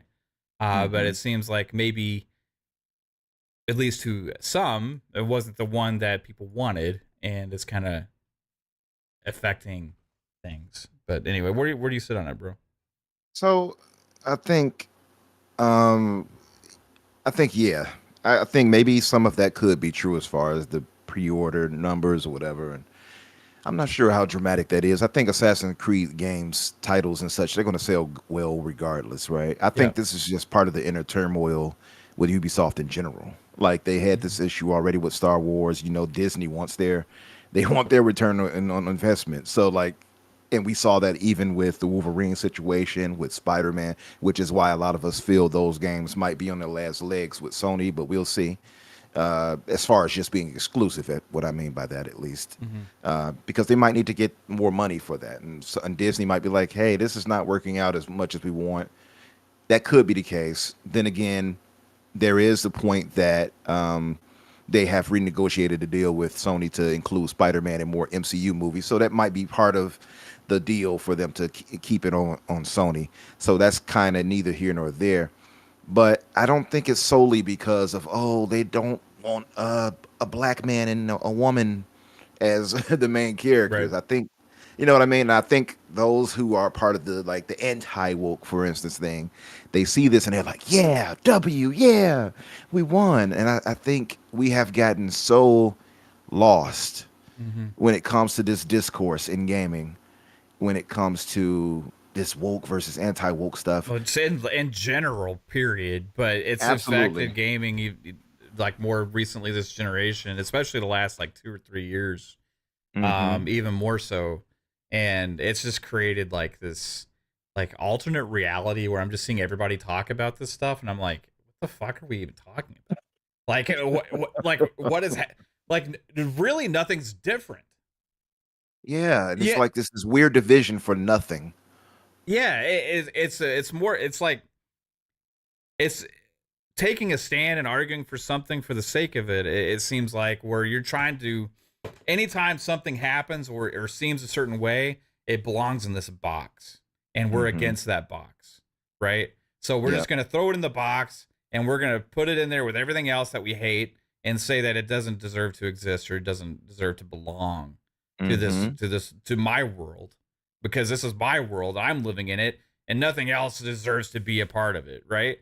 Whereas like Yep. there's other people that are like, I like that. I like what's in that box, right? Can I have what's in that box? And you're like, Yeah. no, I don't want you to feel like you should have what's in that box. So I'm going to tell you all the reasons why you can't want what's in that box, right? You made me think of Seven. What's in the box? Yeah. And What's it's in the like, can we box? just Yeah. like, hey, if you want what's in the box, you fucking buy what's in the box, and if you don't want what's in the box, you fucking don't want buy what's in the box. Like it's just a simple Hmm. decision, you know? Like there's the thing is True. that there's shit out there for every fucking body, right? Agreed. If you like sexy female characters, guess what? At the State of Play, they just announced a Near Automata / Stellar Blade crossover. And I'm going to play Congratulations the for hell out of you, it, by the way. right? And I'm going to play the hell out of it. Don't get that twisted, right? I definitely am. I was 100%. Like, go I'm a for it, Stellar man. Blade advocate. Yeah. And if you don't care, if you like, hey, I like a strong female character or whatever, hey, you got like Star Wars Outlaws for you, Hmm. right? Or whatever. And it's just like, hey, there's stuff out there for everybody. And the thing that everybody feels like, well, everything's changing so much to be like everything else. So it's like, there's a lot of shit. There's a lot of shit out there for everybody. Not There everything is. has to be how you see it, because it's never been the True. way it is. That's true, and that's it goes back to the old saying that gaming is for everyone, but not every game is for everyone, right? Right. And what my thing is if that's cool, if that, I mean, that's true. We know it's true, but since that is true, why then would anybody be so involved to the point that they would allow that to detract from their enjoyment of gaming? That's the thing that I've noticed, and it's not so people can say, "Well, I don't like historical inaccuracies." You don't care about that. Let's just be clear. You really don't, because I can go and name more than a few games that had historical inaccuracies that you loved more than likely than not. So I think that's just a weak talking point that a lot of the anti-woke crowd have adopted, and I really wish they would get away from it, because I think after a point you start to get pulled into that negativity and that into that weird I guess anti-agenda laden thought process, and you don't even realize how far gone you are. And I've seen people arguing for nonsense, and it's like, why are you possibly this invested in that? Do you think that's going to change anything for the better? Why? Like, okay, I'm going to comment on my man Maxi in the comments, and it's not going to be negative. I'm saying this as a way of outreach, and to anybody who was hearing it. For instance, he speaks on Yasuke. That's been a hot thing of contention with the Assassin's Creed thing, right? Of course, they were like, "Oh, well, Naoe." That after the Yasuke thing, many people didn't even want Naoe. By the way, they wanted, a Japanese man. And I can get that point. Don't get me wrong. I can understand that argument 100%. But when you say, hey, is this historically inaccurate? Well, you're already inaccurate because Yasuke was there by historians, many of them saying he was a samurai. But let's just say that he wasn't that. Let's say he wasn't a samurai, but he was there. That he was there for a fact. That much is true. Why then does it need to be the case that he had to just be this? He can't be that. Why? Why does that matter so much in a game, in a universe, in a franchise dominated by historical inaccuracies and fantasy? Why then now suddenly does it have to be accurate? And then to my man Mash, he says, well, they stated it was historically accurate and nobody's really hung up on that, brother. Let's just, come on. Nobody's really hung up on, well, they said this and they did this. You don't hold that standard for any other thing, I think, except for something that really affects you in life. Gaming like this? Nah, that doesn't really. I think, and that's why I said I think people kind of need to do a bit of soul searching and figure out why you're really bothered by this. Maxie, I would ask you if it was a case where a Latino brother, because Maxie is Latino, he made sure to tell us in the comments. I guess he wanted to make sure to say, hey, I'm not white, I'm Latino. So you'll know. And shout out to our Latino brothers. Shout out to you, Maxie. I'm saying this to say, imagine had a Latino man or woman been in Japan during that time period, accurate, right? Like historically, they were there, but they were treated as a slave or whatever the case may be. And it's said to be by some historians or something that they were in fact a samurai. Let's just say that their story is vague, but they were there. Do you think anybody, or would you feel better yet, if Assassin's Creed adapted them, with Ubisoft adapted them and put them into the story and made them more than just, I guess, a slave? Would that really bother you? I don't believe it would. And I say that not to say, well, see, put a Latino there, see, but I think sometimes we look past ourselves, or at least we don't allow ourselves to look past who we are and say, well, this can't be that. This default thing has to be this. And I think it's just a detriment to the art form unnecessarily. And like people can say, well, hey, they did this for agenda reasons. I can understand that thought process, and you might be right. I'm sure agenda might have a play into having two minority type characters in the lead. I can understand that viewpoint, but to the point where you let it poison the well so much that you can't enjoy a game now, I don't think so. Yeah, Not for I don't see that. I mean, really, like, you could go into every Assassin's Creed game and like look at, oh god, there's like horrible cultural inaccuracies and historical inaccuracies, because guess what? Like at the beginning of the game, it tells you like it's fictional based on like what real places and all that kind of stuff. Like it tells you it'll use real characters, but it's a fictional story and stuff based on real people and real characters and real places. But like there. Every single one to this point, you could go and probably with a fine tooth comb and be like, "Oh, that's really like bad or inaccurate according to the time period or the people or whatever," right? And it doesn't. No, nobody was saying like any of this in Assassin's Creed 3, right?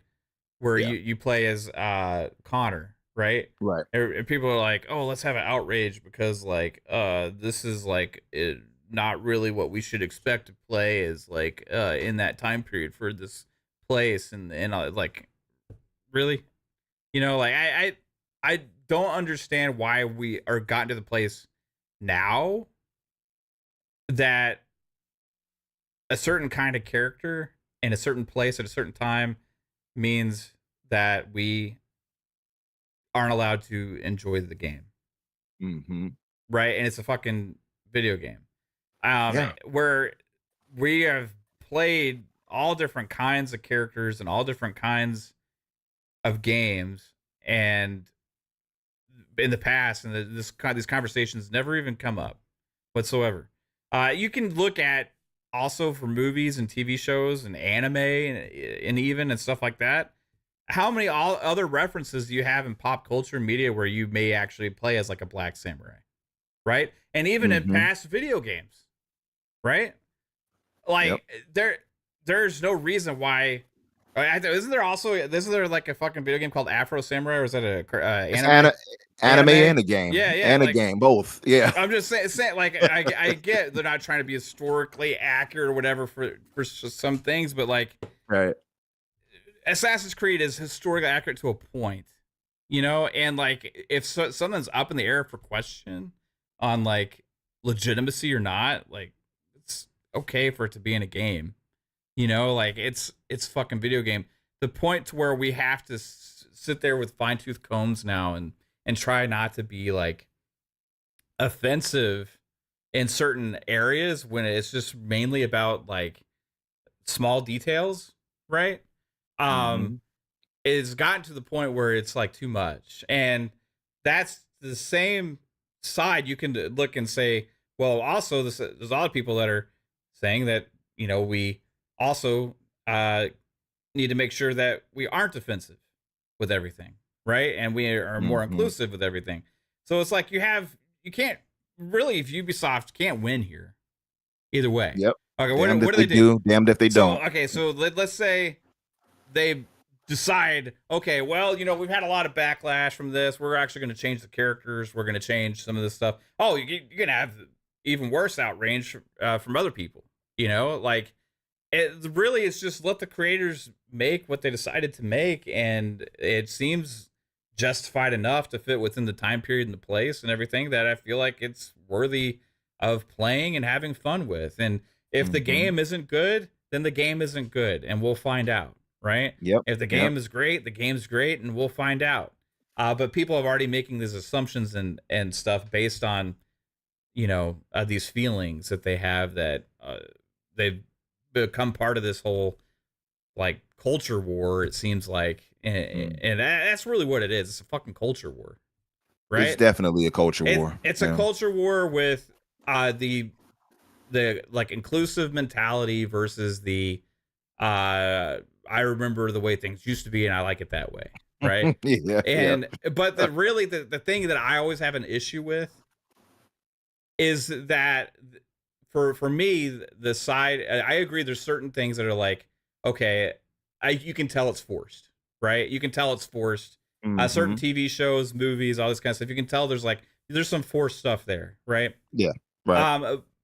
But I can also see that a lot of the things that people are claiming is forced, and also claiming that is like trying to be too much like being morally correct or being inclusive. A lot of people are claiming and throwing in that box are things that are the same as they always used to be, right? Yep. Like a lot of times, if you go back and look at games and movies and TV shows historically, there's always been gay lead characters. There's always been characters of different races, right? There's always been all this other stuff. But now, if something has that, it's like, oh, this is part of that culture. It goes in this box, right? Yeah. And it's like, I don't understand that whatsoever, and I think if it's not for you, just like it always maybe not been for you, then you can just ignore it like you always have, right? And if you find something that is completely like, hey, this is what I like, then it's there. These companies people forget that these companies are making products for different groups of people also, right? The entertainment industry in general has a wide range of audiences. Gaming does, movies does, TV shows, music, right? They're going to go after who they think is their biggest audience a lot of times. And so they're trying to cast a wide net as much as possible. And yeah, sometimes that can be a detriment to the product if they're forcing the ideals upon the creators. But sometimes it's just what the fucking creators want to make. True. And can we as people always go and determine what is forced and what's not?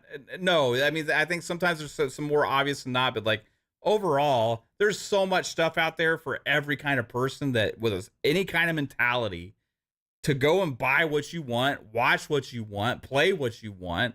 And if something isn't justified with your worldview or your viewpoint, and you decide you don't want to invest in it, guess what? If there's enough people out there, the companies will learn, and then they will create stuff for the other people going forward, right? It's just the way the business works.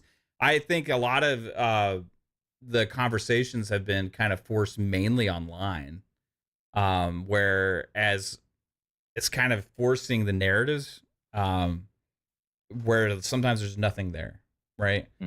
Sometimes there is stuff there, sometimes there's not. But painting everything into a box is the worst thing that people can do. And that's what I feel like I can't stand the most, because the conversation and discourse over gaming has just gotten so fucking crazy, man. It's gotten terrible, man. It's so toxic. Yep. And a lot of these, that's why I say a lot of these folks, I don't think they even know what they're arguing about anymore. You know how sometimes you can be into something so long, you don't even realize what you started doing this for? That's what I see with a lot of these guys. And they're like, just us against the machine. Like they're fighting this in their head, this good fight that really doesn't need to be fought. Because ultimately this is gaming. This is not some betterment of the world that you're fighting for here. You know what I mean? And I think they've convinced themselves like, we are the good guys here. We're fighting for historical accuracy. Yay. It's like, you're not the good guy. And I think that a lot of what you thought that you're fighting against, that you're so positive and you're bringing this positivity, you looked at as the bad guy. You all are being seen as the villain, and I don't think you quite see yourselves at the point. I don't have a problem with anybody disagreeing or saying, hey, I don't want this in the game. But when you make your whole like online personality based off of anti-woke, anti-this, that's when you've lost the plot. And I've seen that with way too many people. You can say, hey, I don't want to play this game because of this and keep it moving. No, that's not what they do. Yeah. It's I don't want this. I don't like this. Blah blah blah, and they do it every. And here's the reasons you shouldn't and why it shouldn't exist. Right. Right. Like it's like now support our grifting leader Grums now. Like come on, that's when you've gone too far. Well, it's and there's a lot on the other side too that like take it too far and attack. Like you could say like Hogwarts Legacy is the opposite. Right? Mm-hmm. Opposite end of the spectrum right there. You have like a whole culture trying to destroy a game because of the opinion of the creator of the IP. Right? Exactly. And I was very pro that game, by the way. I wasn't with that whole nonsense at all trying to cancel those people who had nothing to do with what she said. I thought that was so dumb. Yeah. It's just so like, I don't know. The whole culture of mob mentality thing just kind of drives me crazy. If there's something like really justified and atrocious and horrible, yeah, let's all go for it. But when you're talking about people's opinions or just little slight things and stuff here and there, it's like, are we really gonna go and try and dictate the world that to fit to be exactly like I see it? That would suck. Imagine if everything was just the things that I like, right? And it was just the kinds of movies that I liked or that I like to watch, that had the kind of characters that I like, that had the kind of music that I like, that had the kind of messaging that I like. Well, man, that would be amazing for me, right? It'd be amazing for me. But these companies ain't selling shit just to me. Like there's millions and millions and millions of people that think differently than every single one of us. Me, you, anyone in this chat, that all have different opinions, views, thoughts, right? And sometimes it's okay that things are made for them. True. Right? Yep. I just don't have a problem with that whatsoever. And if something also is like, well, they tried to make it for them, that they made some mistakes. Hey, like, okay, it's fine. You know, like let's just like relax a little bit and just kind of enjoy fucking entertainment for what it is, and it's just entertainment. This, like I said earlier, Umbra, like the times that everybody talks back to about the good old days and stuff where everything was awesome in the 80s and 90s, and you know, it was like all the kinds of movies and franchises and games we got back then, and all the early 2000s and all these things. Man, this shit was so like all over the place, and there was they didn't worry about fucking cultural accuracy and historical accuracy back then whatsoever, right? Facts. But there's also games back then that was also made for everybody too, you know. So I, it's just weird that everything is put into boxes, but it is what it is. Yeah, Pong says pendulum swings both ways. One side wants to push it, there will be an equal response. Well, I gotta say, I'm in the middle of the pendulum. I just want it to stop fucking swinging because the sound and the noise of that pendulum swinging back and forth is so fucking annoying to me. Because it's like I want to. The pendulum is being still in the middle is the fucking game, right? Or the movie or the whatever it is I'm trying to enjoy, and I just want it to stop moving. I want to fucking enjoy it. And so, can everybody just shut the fuck up and let me enjoy this thing, please? Right? Like, just shut up. Everybody just shut the fuck up. Hey, facts. I'm with you there. I don't know, man. That's where I'm at with it. Like, hey, enough with the pendulum swinging. Like, can we just enjoy the damn game? Can we do that? Right. If it's a good game, can we just enjoy it? If it's bad, just let's judge it on its merits. Not, well, they brought somebody gay in here. 10 points negative. Like, come on. Like, it's gotten out of hand. Yeah. And even if you want to say, well, the one side did this too much, so now we got to accept this other nonsense. No, get all of the nonsense away and just enjoy a good game. What's so hard about that? Yeah, I care about the things I care about, right? And for me, it's just don't get offended either way on this kind of stuff. Like a game like Space Marine 2, right? I like celebrate it for what it is, being the kind of game that it is, right? But then, like, hey, if there's another game like Life is Strange, right? For a completely different kind of audience, it's amazing that exists. I love it, right? And it's like it's okay for games to be in between or this or that and different kinds of characters and stuff. But anyway, like the whole Assassin's Creed Shadows thing, it's just weird. Ubisoft itself is a whole different story. That company's. I think they might be fucked.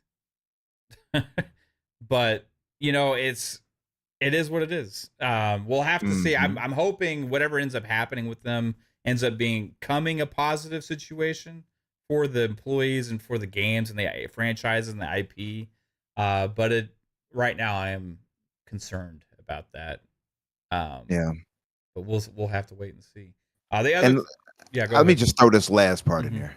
To our brothers in Mudflies. Is that how you say your name? Mudflies? What does that mean for you? Madflies. I'm sorry, not mud. Where the hell am I getting mud from? He says the thing is we're trying to get back to that. Yeah, Matt, I'm just going to call you Matt. Matt, how do we get to that by constantly stoking negativity in what we do? You don't get that by doing that. All that does, and going back to Pong's point, is it stokes the fire for the other side to push back again, right? That's the whole pendulum thing we're talking about. Yeah, it's the whole like, you know, it got bad with like politics first, right? Yep. Then it went into every other form of entertainment, pretty medium and stuff, and discourse, and where it's like people have lost the ability to just kind of be in the middle and understand other people's points of view and understand each other, right? And understand that we all don't have to agree or like the same things or want the same things, you know?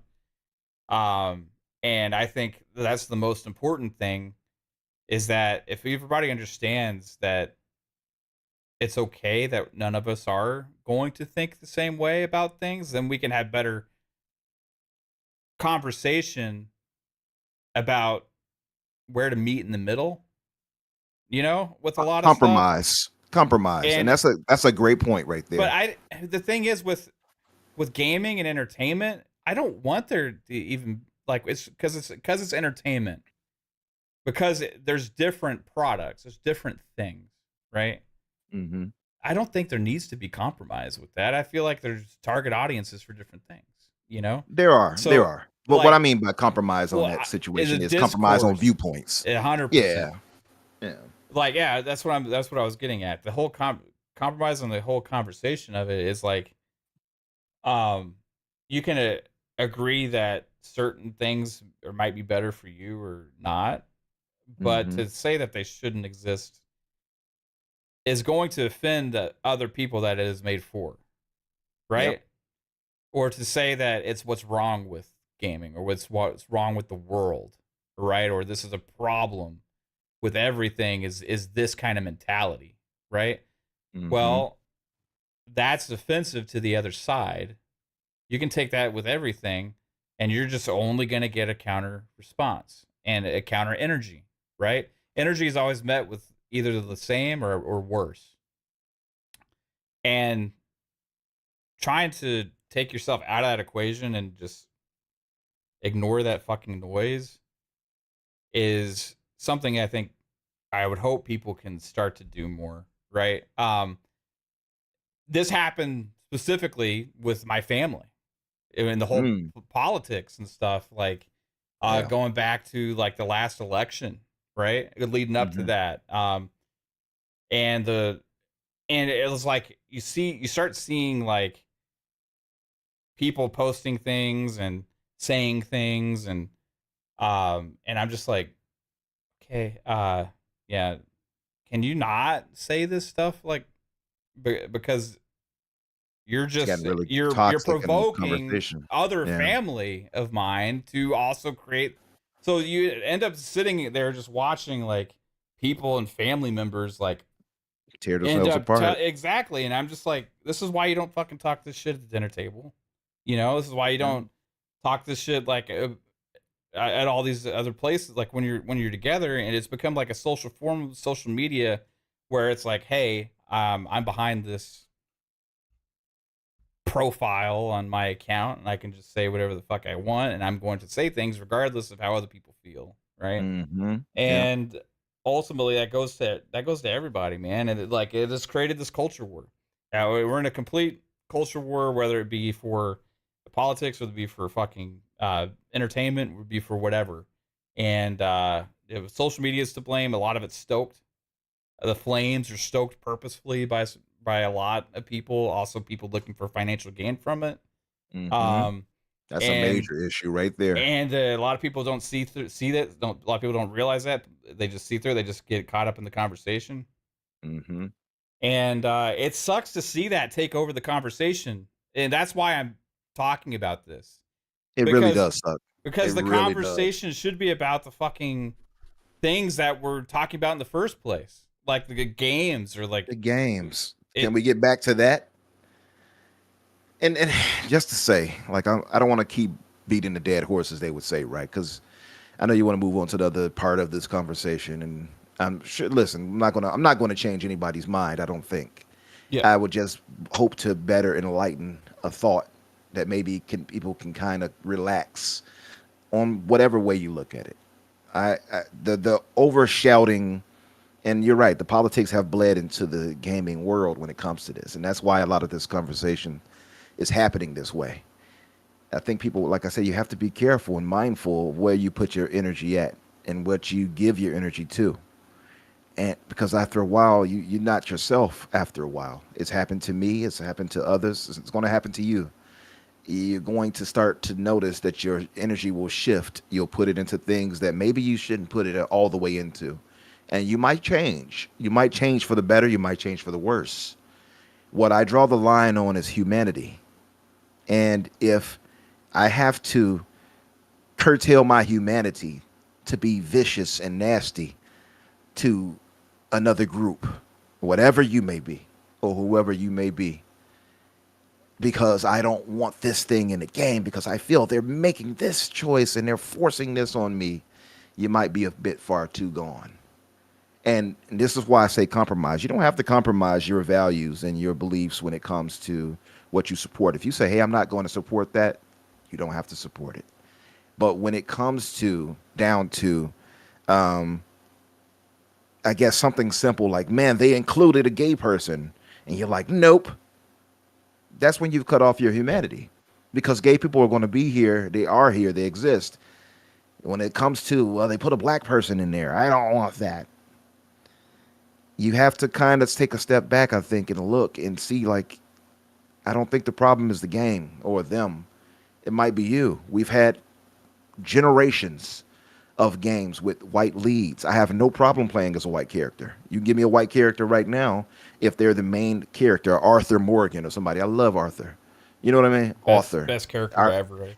One of the best. I love Arthur. I shed tears like I knew the man when he, I'm not going to say too much, but before I get calls off of what, I love John Marston. I love so many other characters that are white characters. You get what I'm saying? I'm not inhibited by the thought of, well, sure wish he was black. I don't care.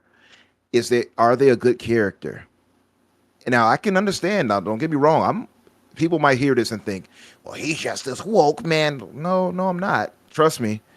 I don't like forced diversity and inclusion either. Concord is a prime example where I feel like it's going a little bit too far. For instance, where they have the pronoun thing with aliens. It's like, why is that there? Now, I just think that's foolish because I don't think it's needed. And that's when you can kind of tell real world is influencing that specific part of the game. If I had heard pronouns back in medieval times, I would have a problem with that too. You see what I mean? Because clearly that wasn't part of the lexicon. Nobody gave a damn about that at that time. Or Final Fantasy started saying, well, they, them. And I was like, okay, y'all, like, come on. Like, that's forced into that. I'm, however, not going to be upset. And it's not just because I'm a black man, but I'm not going to be upset with them including Yasuke, as my brother Loke would say, as a Mozambican samurai, who many historians are saying was a samurai being used by Ubisoft in the game. I think that's a hill not worth dying on. I just think it's so unnecessary to be mad about that.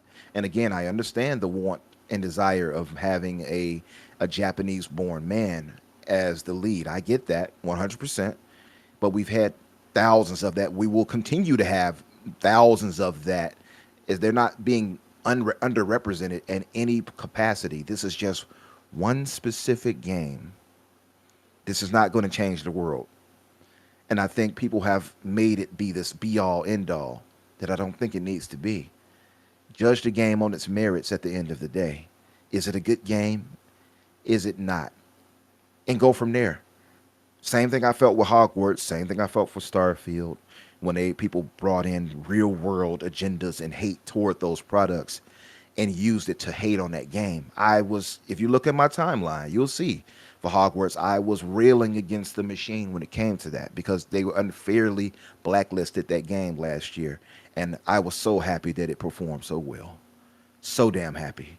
If I should have bought another copy just to support them. That's how much I felt like I don't like what they're pulling here as far as the media and journalists when they did what they did. They knew what that was, and it was dirty.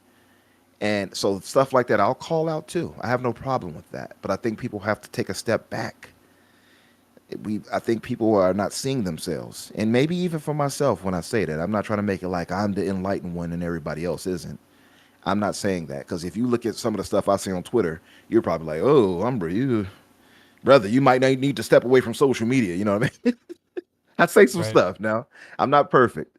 I'll say some harsh stuff sometimes to people if they say something I feel is harsh, but I'm not perfect at all. And I don't expect anybody here hearing me to think that I think they need to be either.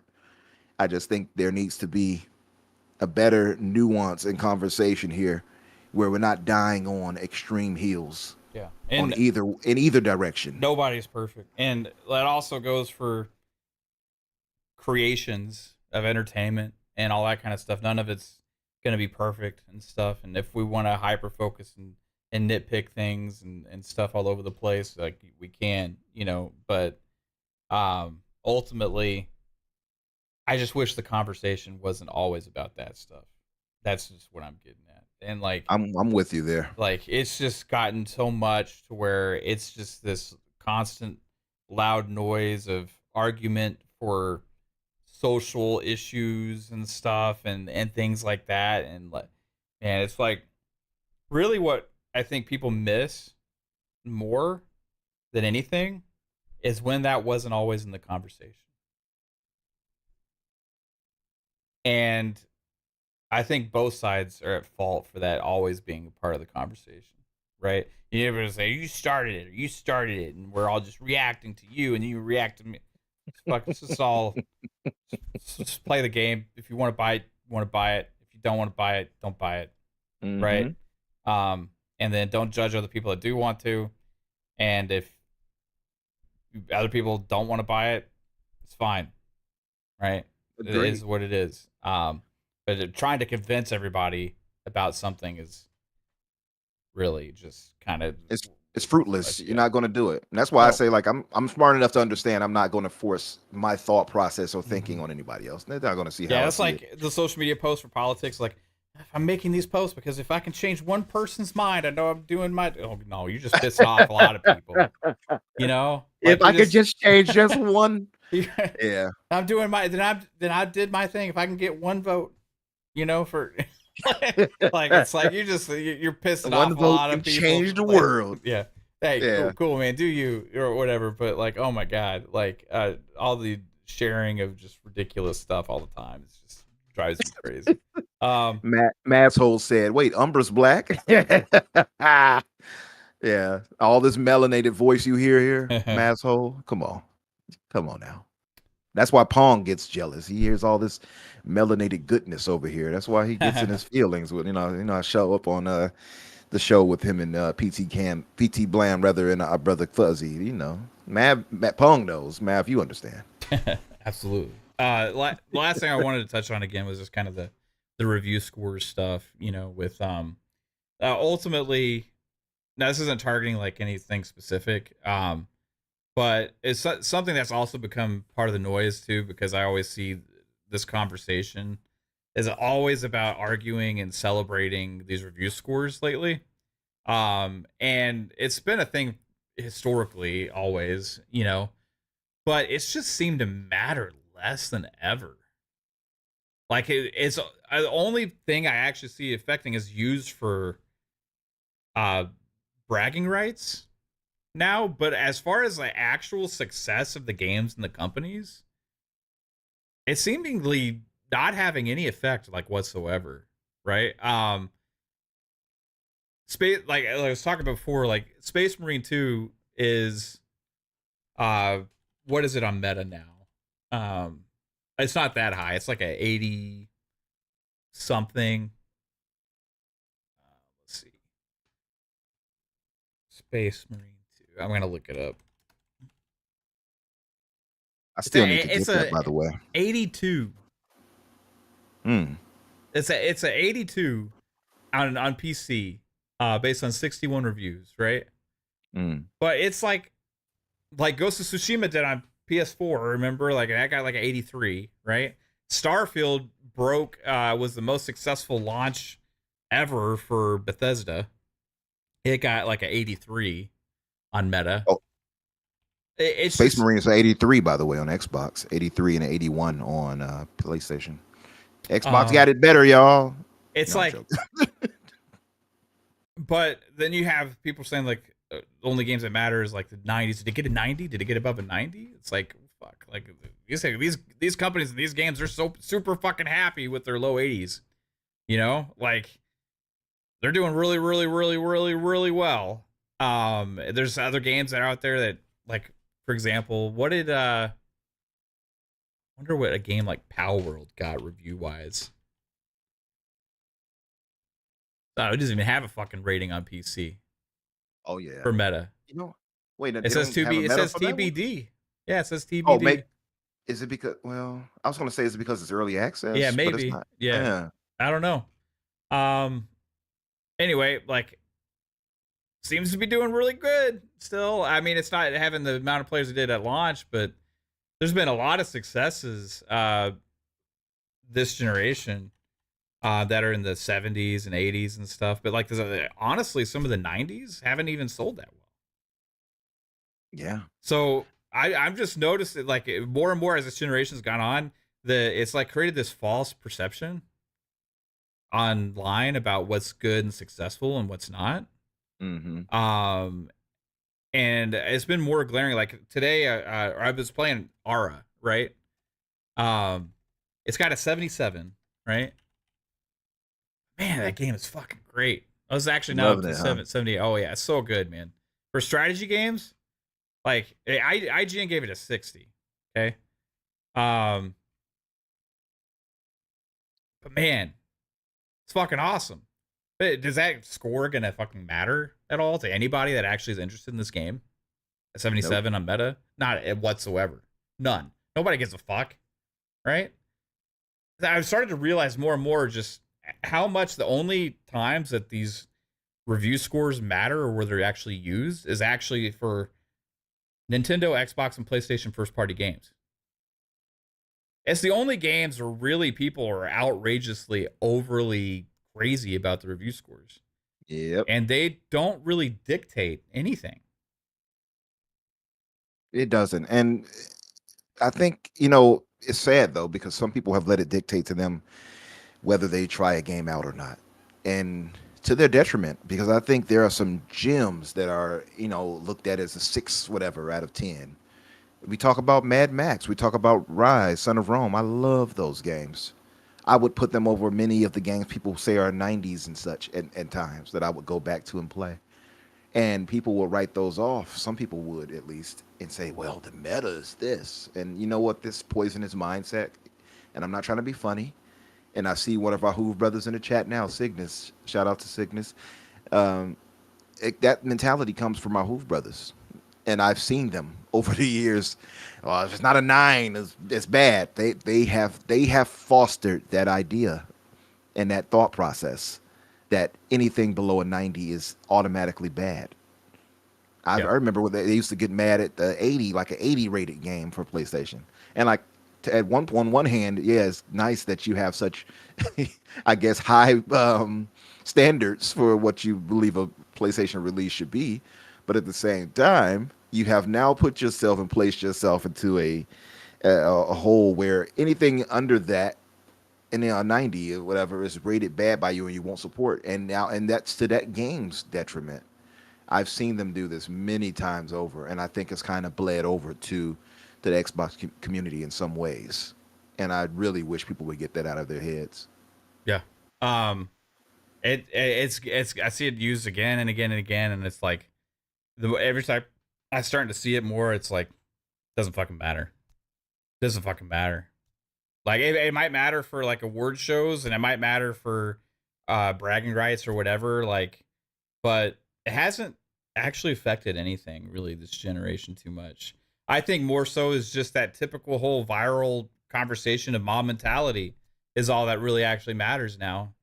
And you're gonna have certain games take off because of it, and certain games kind of get tried to be attacked because of it. And games media has a part in that, right? For sure. But ultimately, the score itself doesn't fucking matter. I don't think. Not anymore. Not like it used to. I think it's just so. It's become less. That they've done a detriment to it themselves by allowing themselves and labeling and standing behind the subjectiveness of it and using that as a shield for their opinions and opinion pieces and personalities to have clickbait type articles and reviews and all this kind of stuff, that it's actually done something to where it's actually just devalued the whole process in general, and now it's just worthless. Yep. Agreed. Right?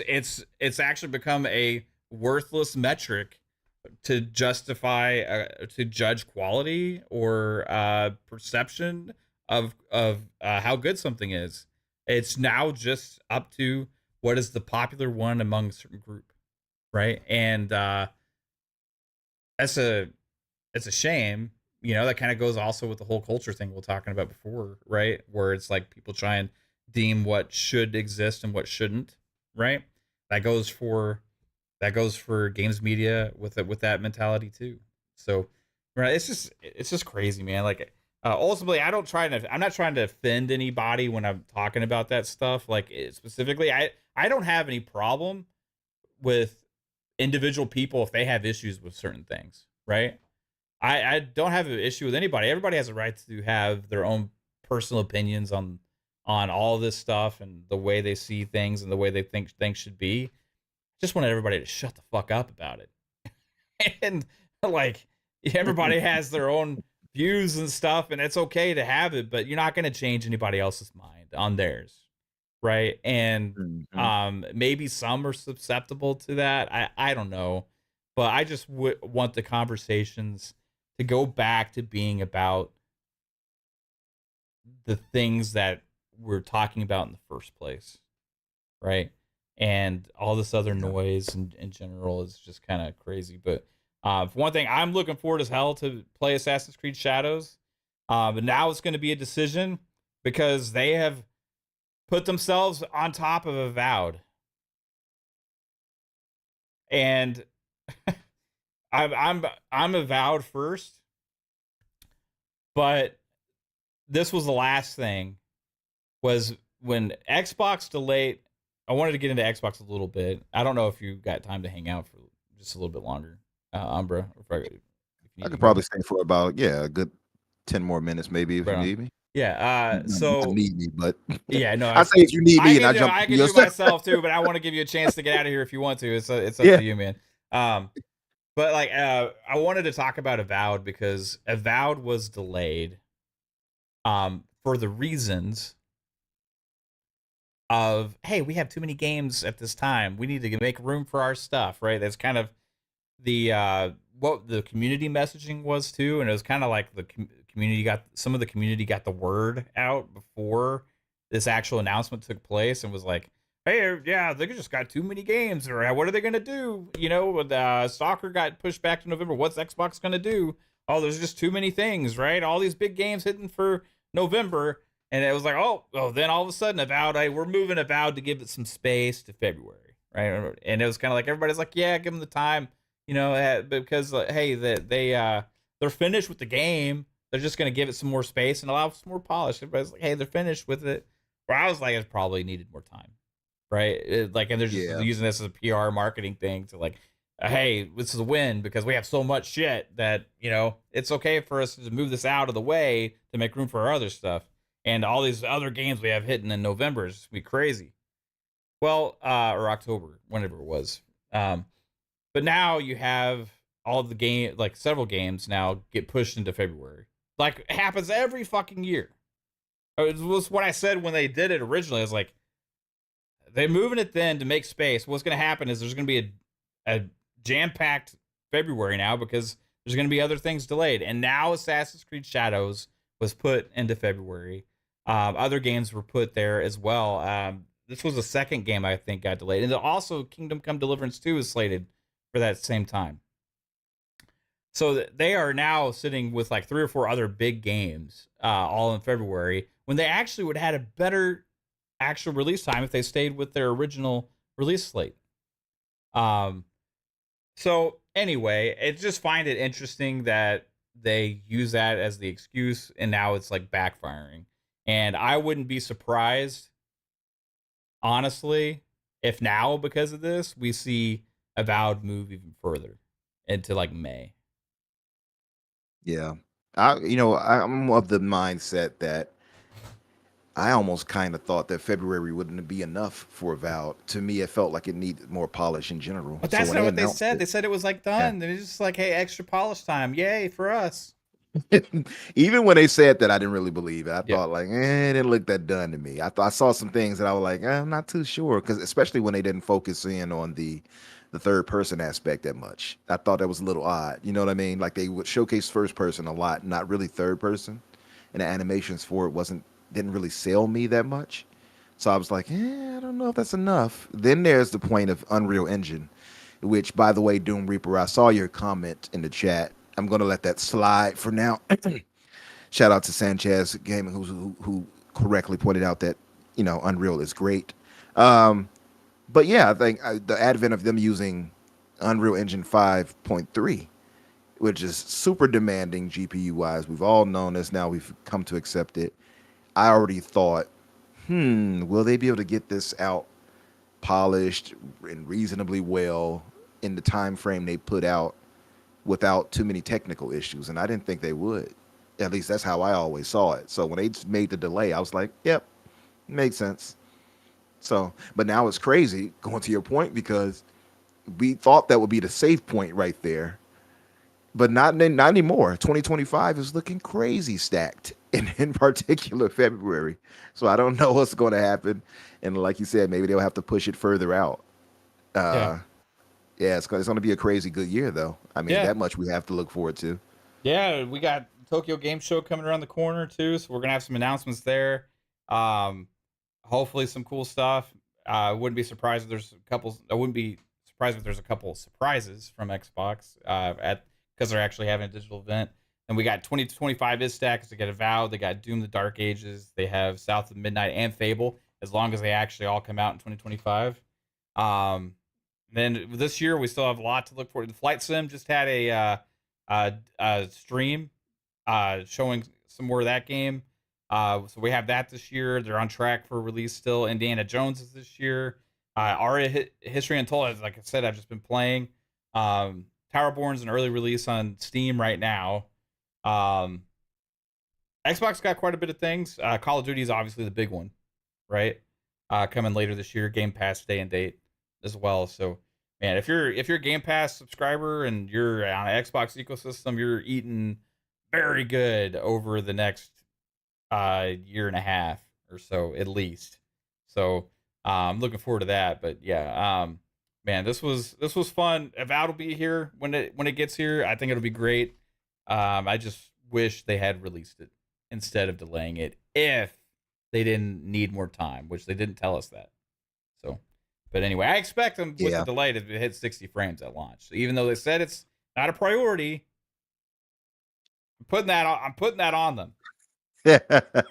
Listen, we can all rest assured, Mav, that when it hits PlayStation, the Pro will have it at 60, right? Shouldn't we be happy with that? The 4090 capable PS5 Pro? Not for $70 6 months later.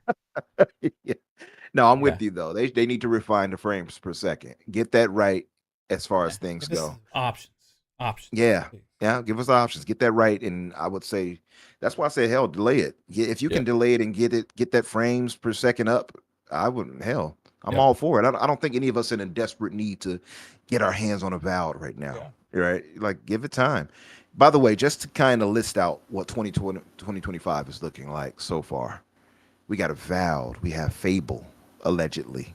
Fable, I still kind of feel like they said 2025. I'm going to hold it to them because I'm going to give if it's another delay, for them, I'm going to give them flack. I'm kind of, I don't know. 3-bit, tell us something, brother. I feel like Fable won't hit next year for some reason. And I'm kind of feeling like it might bleed into next gen with how crazy it looks. But we'll see. But on paper, we have Avowed, Fable, Ghost of Yotei, GTA 6, Borderlands 4, Mafia Old Country, excited for that. Death Stranding 2, not excited for that. Civilization 7, Monster Hunter Wilds, Marvel 1943, Doom, the new Dark Ages, Citizen Sleeper 2, Kingdom Come Deliverance 2, which looks really good, by the way. Like a Dragon, the Pirate Yakuza, which is insane. Atomfall, which looks damn good. I don't know what happened to, and I'm looking at Noble. Shout out to Noble's tweet here when I'm reading this. He said maybe Silksong. What the heck ever happened to Silksong? I know our Australian brothers are limited as far as members in that team, but we haven't heard about Silksong in so long. But anyway, 2025 is looking crazy stacked, man. Absolutely. Let's see how many of them get canceled before they have a chance to come out for whatever reason. Just kidding. I'm sure everything is going to be fine. There's going to be no controversial discourse over any of those games whatsoever. Everybody, hope you can find the joy in gaming, as I do, and play some fucking games and have some fun, man.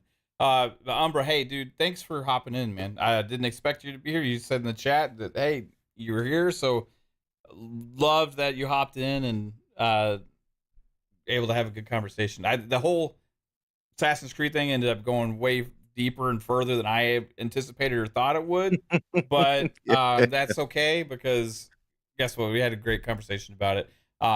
If I pissed off anybody in the chat, hey, I'm sorry, but I'm not. And I hope you all have a fucking great day. But Umbra, tell everybody where they can find you, sir. Yes, thank you, brother, for letting me jump on. I said it, I misspoke a bit earlier, and I was like, "Yeah, if you need me," I'm like, "Well, you don't need me." I asked to No, jump you're on. good. No, but thank you, I appreciate it. Having the I guess the keys to the back door, as Boom would say, to get in Yeah. and speak my mind a little bit. I was typing everything, but I felt it would be better said than continuously typed because context and tone and everything else is missed. Yes. Sometimes, but yeah, shout out to the chat. I know I respect that you all have differences of views when it comes to all of that and everything, so I'm not judging anybody off of that. I would just hope that we can kind of temper our thoughts and views enough to where we get back to a reasonable spot in this gaming discourse, because I think it's just gotten kind of out of hand, you know what I mean? And that's on either direction. I'm not pointing and pinning it on whatever way, because again, I would be seen as woke one way, and I'll be seen as unwoke in another. Trust me, I have different views on a lot of different things. But yeah, man, appreciate you letting me jump on it, guys. As far as where you can find me, many of you know, but if you don't, Twitter X, Infinite Umbra, or Umbra Infinite, as I always say, you'll find me either way. And tomorrow I have the fix with myself and Daniel J. McGee. I tried to get Korkenstein to jump in, but our brother is busy. Korkenstein is a great talk. I don't know if you had a chance to have him on. I haven't had a chance to have him on, but I've hung out with him on one of Boom's shows once or twice. Yeah, good brother. And he understands this gaming business as well, and he has a good mindset, I think, when it comes to the discussion of it. So I wanted to get him, trying to get him in the future. His work schedule kind of doesn't allow for it right now, but I have tomorrow I have him solo joining me and Danny, as well as my brother Crusader, who you all might see on Twitter at times, posting a lot of decent breakdowns and informations. He's a big Destiny fan. So I'll have both of them joining us tomorrow. Should be a really good show. Obviously, we'll be covering the state of play, and tomorrow, obviously, the TGS for Xbox. Hope it's really good. I'm expecting some good stuff, Final Fantasy games, etc., to be announced. Maybe not 7 and remake and master and rebirth, but definitely at least 16 and all of that, right? I think Square had to kind of bend the knee, so we should expect something like that. Yeah, man, and I know we have the Infinite podcast too, but I can't nail that down for when we'll do that because of the schedule with Brisket and everything. But yeah, I hope you guys can come by tomorrow if you're free and check us out at 8 Eastern for the fix. And I know though that my good brother Mav here in Pong will have their show an hour before me on Thursday. So I understand fully if you all are enthralled in their great conversation that you won't. But if you can come by later maybe and drop a like or give us 30 seconds to a minute of your time. I think 30 seconds is all it takes to count as a view. So if you guys can come by for just 30 seconds, you can feed a child in Africa. And come by and give us a like. And if you feel so inclined, even a comment, that would help a lot in the algorithm. So appreciate you guys. Appreciate you, brother Math. 3-Bit said I should sing on my way out. I don't know. I'm trying to leave out on a good note. What you got? Let me think. How about some Eagles? Oh. How about some Eagles? What's one of those songs? I can't tell you why. Oh, I love that song. That's a good one. Yeah, I love the Every Eagles. time I try to, walk away? Yeah, there you go. Something makes me turn around and stay. That I can't tell you why. There we go. No, baby, I love that song, man. That's one of the most soulful songs I've heard white brothers sing. I'm like, did black people write this? No, I like randomly I'll watch the YouTube video for that song randomly because it's actually like a really badass YouTube video. Yeah. Because it has them like walking into the studio and like kind of like just chilling or whatever for a minute, then they just start, and it's just like the live studio performance. I've never Just watched the actual video of it. Go look it up, man. The Eagles. I can't tell you why on fucking YouTube, man. You'll be. I'm like, definitely gonna look it up. Yeah, you'll be like, wow. I fucking watch that one randomly all the time. Brother, the Eagles are so damn talented. I found out about them later in my I guess adult life when I heard a song here and there, but when I really heard them, I'm like, why are they so damn talented? Dude, like everything they sing is so good. Yeah. Crazy talented. Cygnus says, sing that Diddy song. No, thank you. Take that. What was the Godzilla soundtrack one? Makes me think of Kashmir. Is that it? No. What's that one? Da-da, yeah, that was Kashmir. Dun dun dun dun dun dun dun dun dun dun dun dun. Right? Yeah. When he's like, walk with me. Dun, dun, dun, dun. Yeah, that's from Kashmir from Led Zeppelin. Yeah. Oh, yeah. The song was "Come with Me." Come with me. Right? Come with me. Wait, pause. Don't come with Diddy. Okay. Oh damn, we fell into the trap. Don't come with Diddy. Okay. That's oh a trap. Lord, we don't want to party with you, Diddy. No, you don't want to be a part of that party. Maybe Pong does though. Shout out to Pong. Anyway, everybody, I hope you have a good one. We'll have more shows. Look for Twitter and stuff to find out when we're going live, and I hope you all have an amazing night. Peace out. Later, guys.